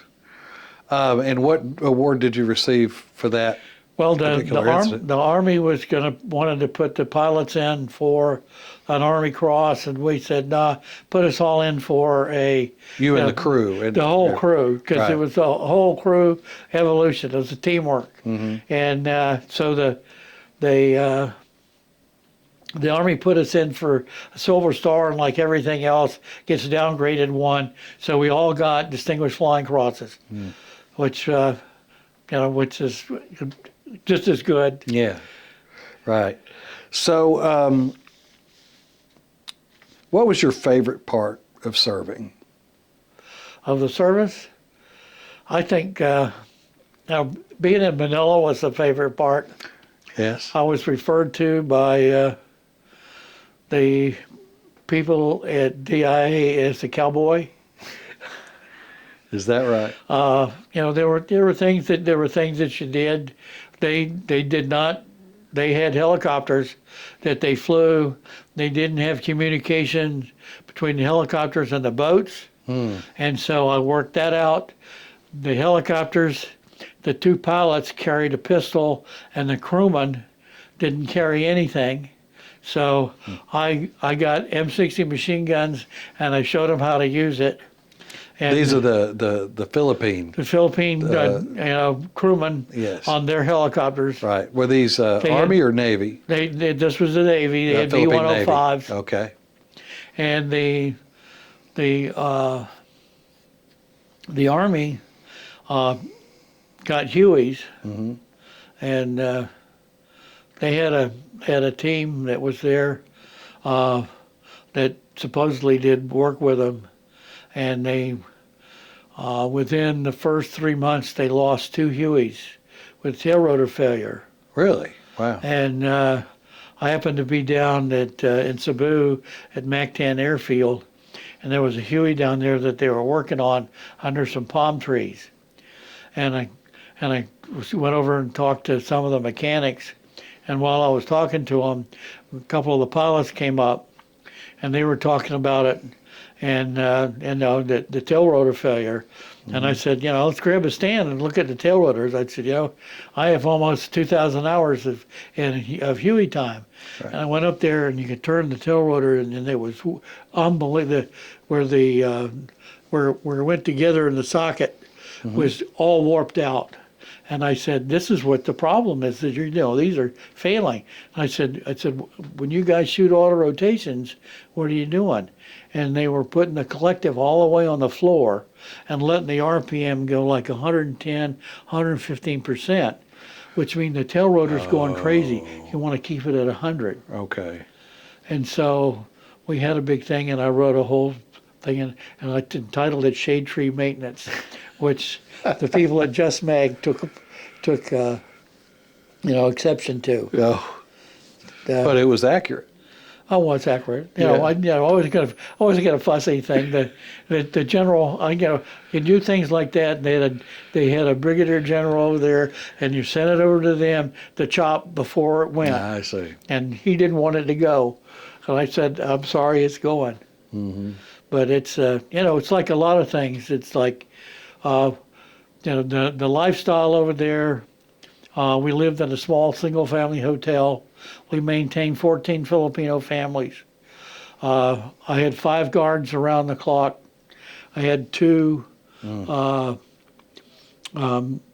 had a driver assigned by DIA, and we hired a driver that we paid about $100 a month, and we way overpaid him. Oh gosh. Really?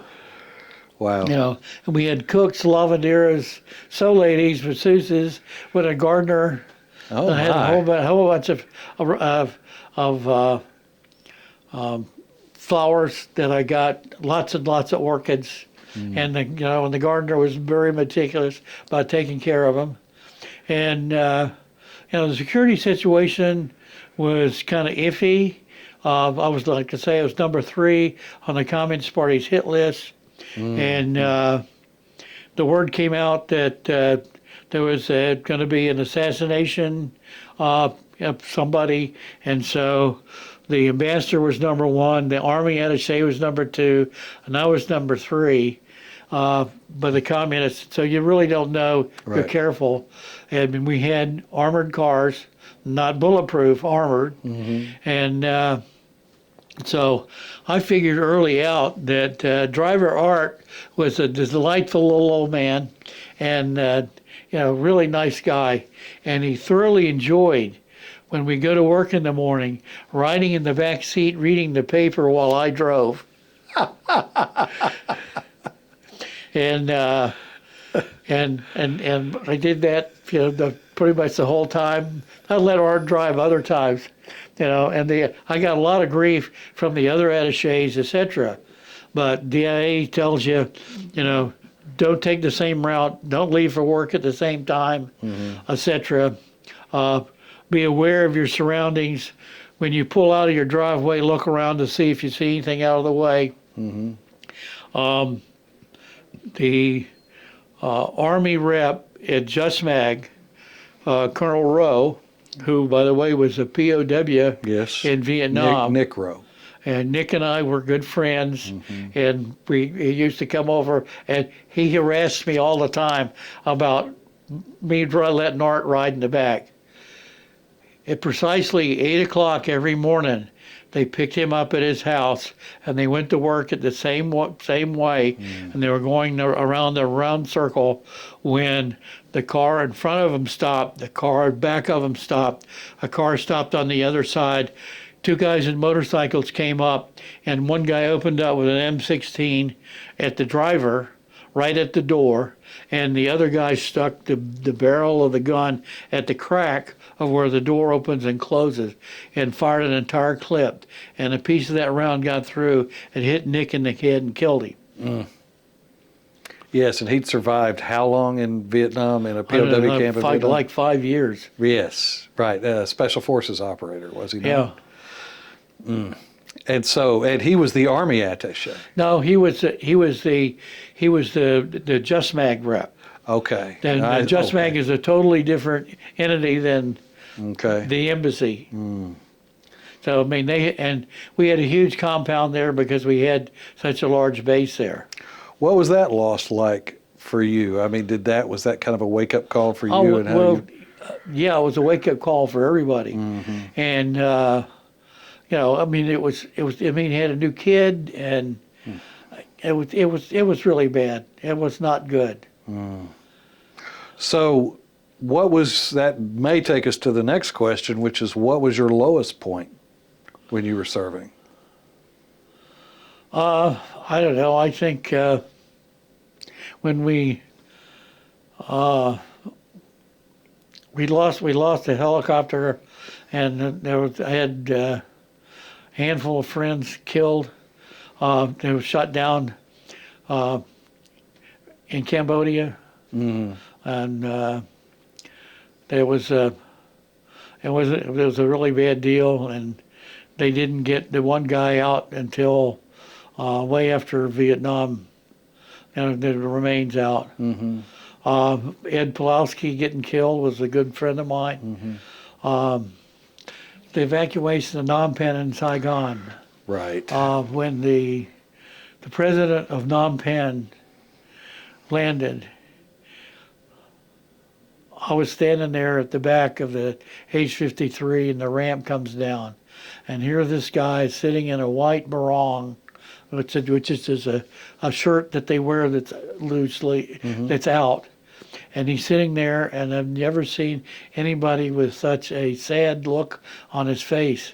And they wanted him off the helicopter quick. And so I went over and I put my arm out, and he took hold of my arm and he had trouble standing up. Then I walked him over to a guy with a white jersey on, and he took him the rest of the way off the flight deck and down to the captain's cabin. Right. Are there any specific memories you have that were funny, that made you laugh? Oh yeah, I mean it's we Give got me an example. we got a bunch of maps, actually charts, new charts for the Philippines, and being a good naval attaché, when the mapping outfit, I can't remember the name of it. It's a big deal. They have all these maps, and so they said they notified me, and they wanted to update my set of maps. And so I said, hey, why don't you give me about 15 sets? What are you going to do with that many? They're going to give them to the Philippine Navy.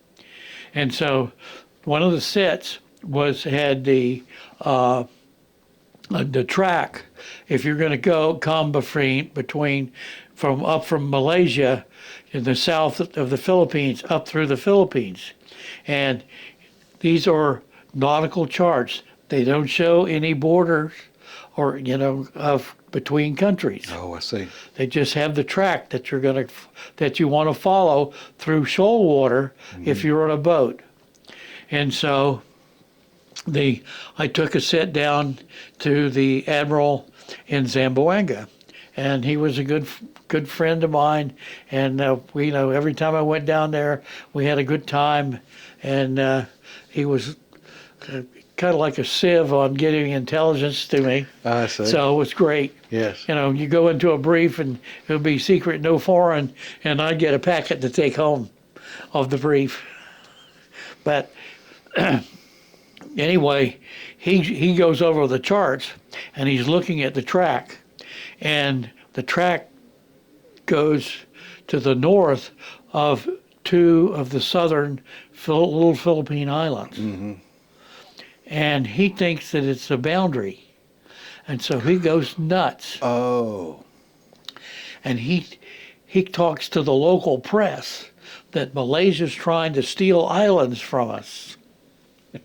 And that gets in the press, and then it goes. Oh my goodness. Then it ends. Yeah, oh. It ends up in the in Manila, and General Ramos's sister was a senator, mm-hmm. and General Ramos was the Secretary of Defense. Mm-hmm.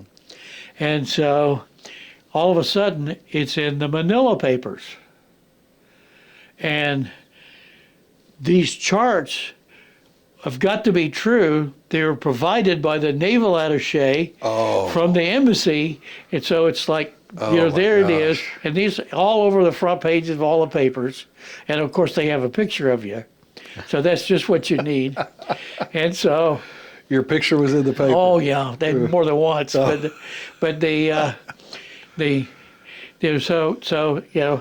I called General Ramos, and so the Secretary of Defense, and tell the Secretary, I need to come see him.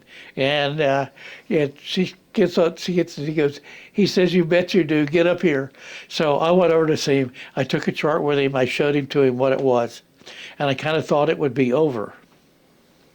Well, in the meantime, Corey gets involved. And so now it's on a national level. Right. I get a call from the Malaysian ambassador who wants to see me. So I have to go to the Malaysian ambassador, take him a chart, show him that it's a track, show him that the admiral down there has made a mistake, and it's called, and nothing has changed with the border. And I drew a line where the border was. Mm-hmm. So I got that done. And so,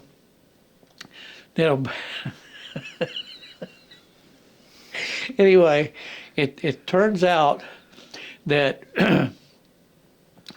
the deputy chief of mission, the ambassador's XO, mm-hmm. calls me and says, I'm coming to pick you up. The president wants to see you. Bring one of your charts. And so I have to go in and I have to sit down with the president of the country and show her this is a track where you would bring your boat Right. or your ship. This is the border down here. Right. Oh, really? Now, why did they do that?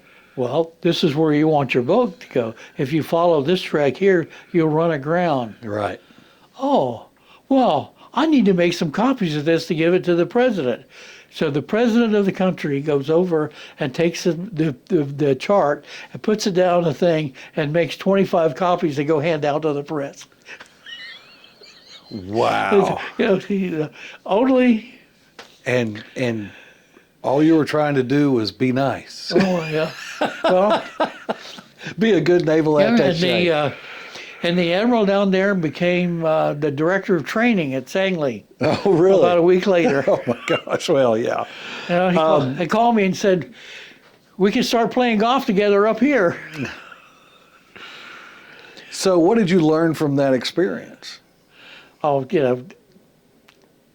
just you have to be very flexible, and you have to, it never dawned on me that was what that's what he would think. Right. Yeah. Right. And of course, in their culture, the top dog says, "This is what it is. This is That's what it it is." is. Right. And then I had to go down there and explain to him what had taken place. What role did mentors play in your career? Well, like a lot of things, you have a variety of different mentors. The guy that I first flew a helicopter with was kind of a mentor, and I kind of ran into him. I mean, I was never in the same squadron with him other than HT-8 learning to fly helicopters. The guy that I did the check ride with, that told me to shut up or he was going to give me a down. Right. I left and I went to Vietnam, and I came back from Vietnam and was the personnel officer in the squadron, and he came in and was the admin officer in the squadron, so I went to work for him. Oh, wow. So self-fulfilling prophecy, this is a guy who knows what he's doing, et cetera. It worked out real well. Right. So we were both kind of in the same community, and you kind of move along in that. And then I really didn't, the next time, we were in the squadron then, and then I went off to the Philippines, and then I was on the Okinawa. And when I was on the Okinawa, just before I left, he came aboard as the assistant air boss. Oh, wow. While I had been promoted from the flight deck officer to the handler, so I was in charge of the hangar bay and the flight deck. I see. So, but anyway, again, it's this kind of thing. And then there was another guy that,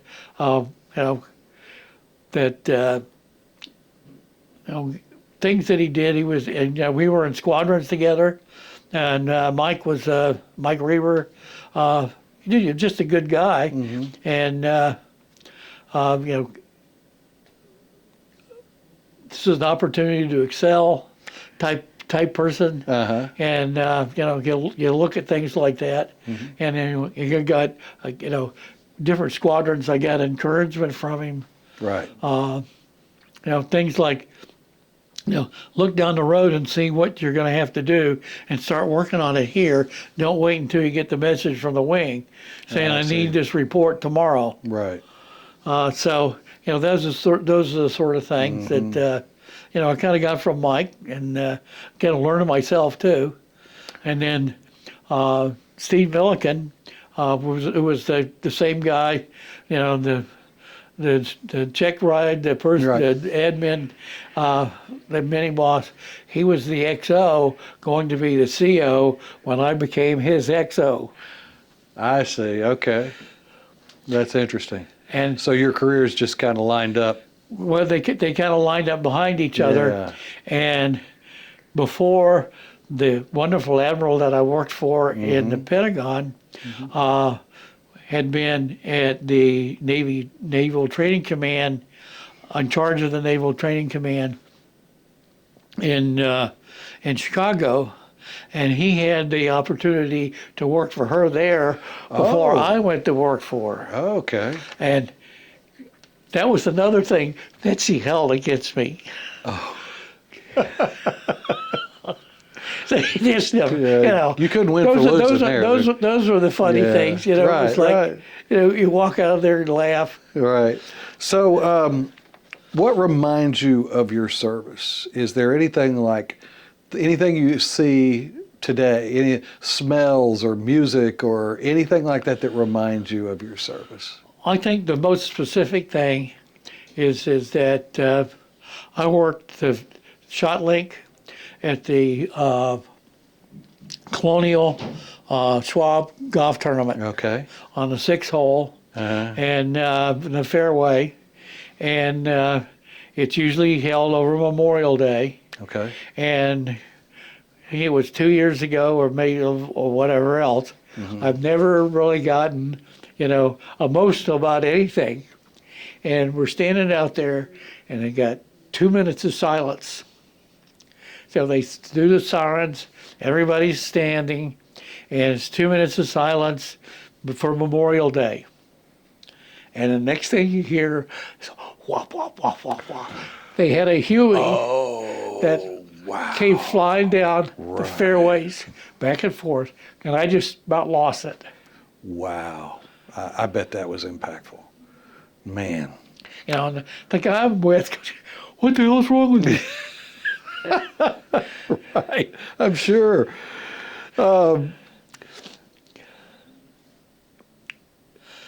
During Vietnam specifically, did popular culture affect your view of Vietnam either before the war or after the war?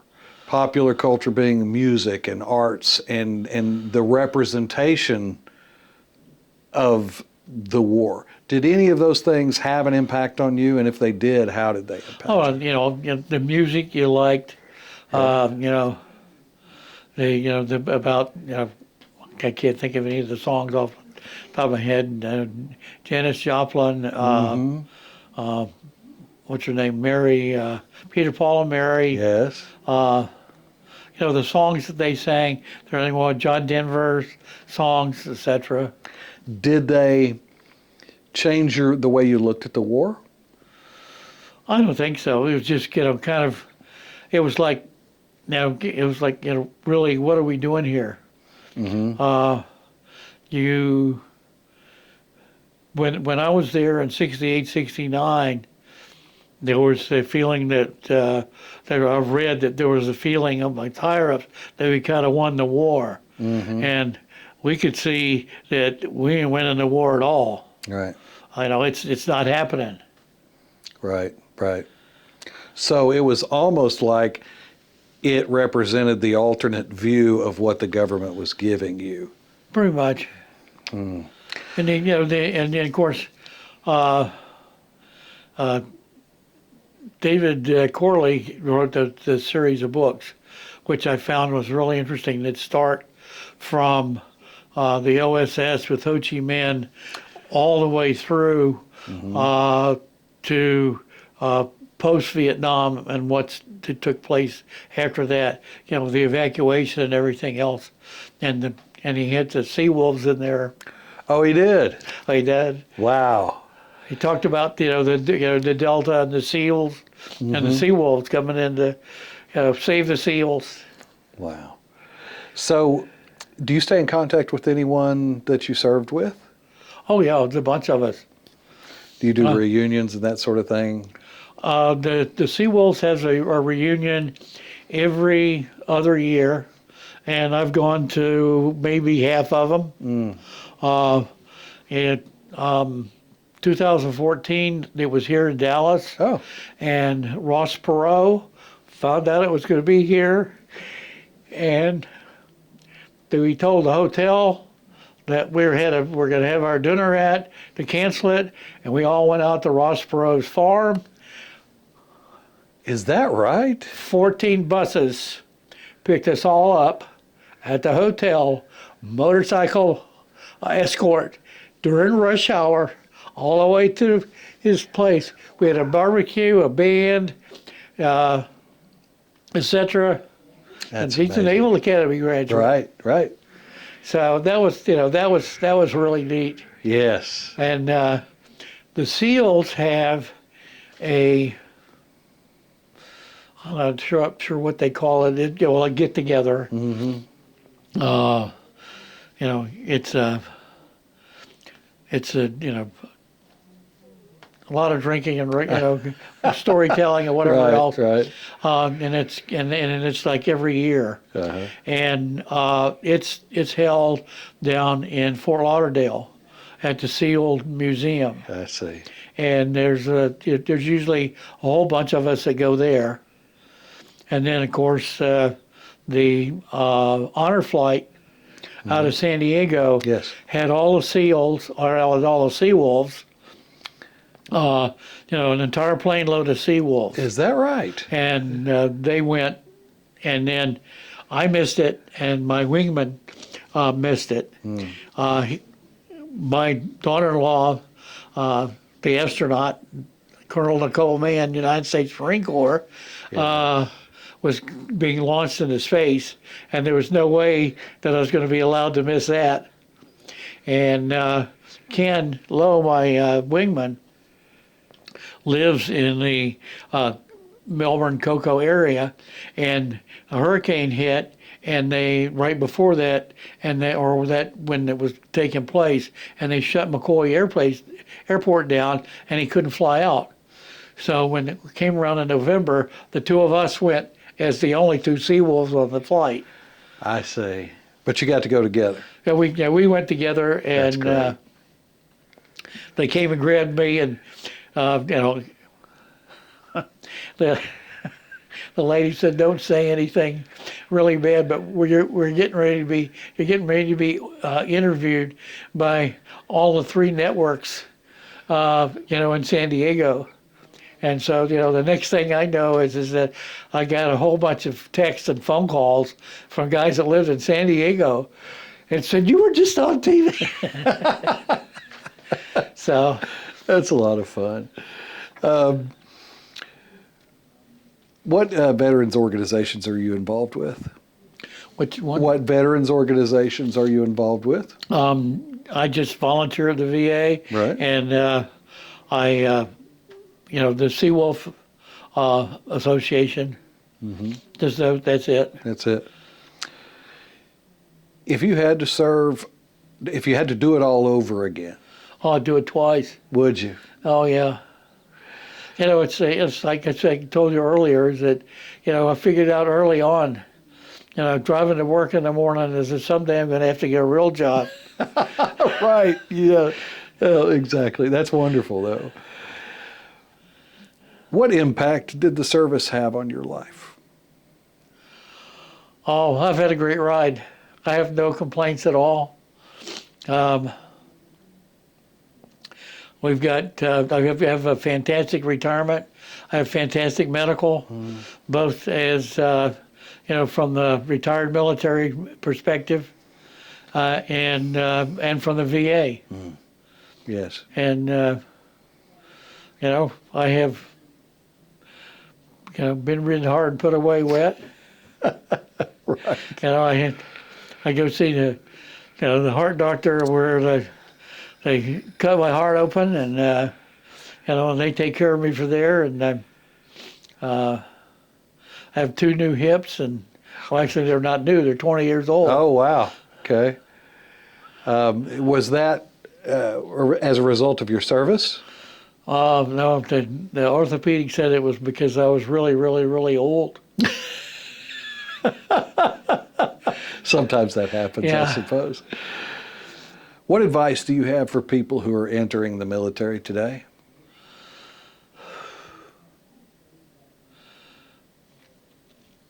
Keep your mouth shut.